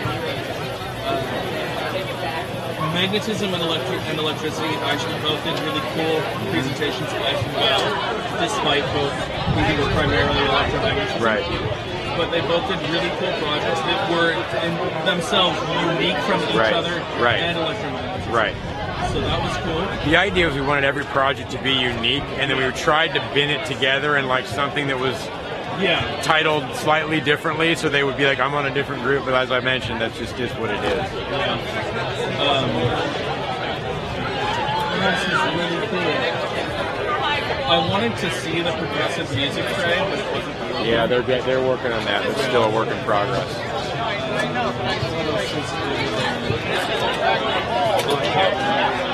With, like you said, 15 trays, 4 experiments each. I'm looking forward to when it's all done. I hope that if it's not all ready by the end of the day tomorrow, that it's at least going to have its own online space. Oh yeah, we're going to probably put this in a place and actually dosage it for a period of multiple months at some point. I mean, it's a huge project, so yeah. All right. Thank you. Thank you. Thank you for doing this with them.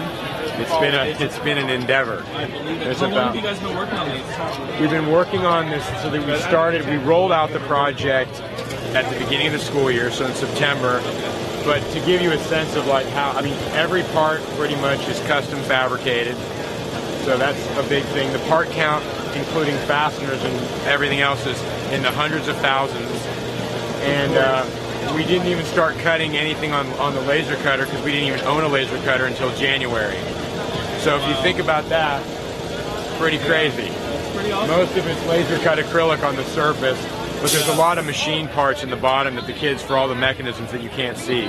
Sure. So all the stuff that's driving a lot of these things and articulating, those are all machined in our shop. The kids do all that. Very cool. And I'll be back tomorrow. Yep. So more things will be working, but we made the executive decision, I guess I did, that adding more stuff to the carousel, given the 150,000 people crowd, is not the right plan. The right plan is to keep these things out here so people can actually see them. The intent. There was a kid who, no matter how many times she got told, she would push away from her mom and get as close to the display as she could, and then just like fight away from anyone who tries to get her behind the lead. It was a little. She was excited. She was excited. Yes. STEM. Yep. Steam. Steam. Yeah. Art. Yes. At the end of the day, this is going to be an artistic piece that demonstrates these concepts when it's all put together. I never remember the text of the Feynman quote about his friend who's an artist saying that he would appreciate a flower so much more than Feynman. Do you remember that? I don't know. I can paraphrase it. it starts off with that way, which kind of the song kind of is Right. and then finally it's like, well, what are you talking about? I see the flower the way you see the flower, and I see the photosynthesis, I see the light reflection, I see this, and that's what both comes down to. Right. That's cool. Science is art. Yes. Cool. All right. Thank you. Thank you. Thanks for taking the time to talk to all these kids and do Definitely. that. Okay. Take care. Take care.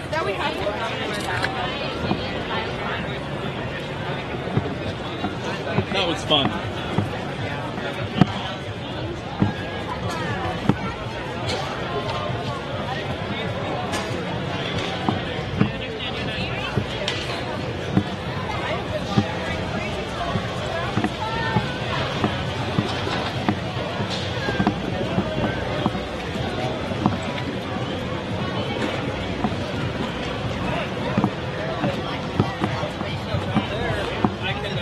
This is called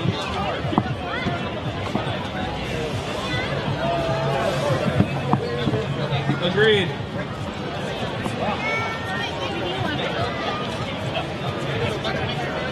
All right, ladies and gentlemen, it's been decided that Saturday of Maker Faire 2015, 10th anniversary, for the live cam stream at least, this is a wrap.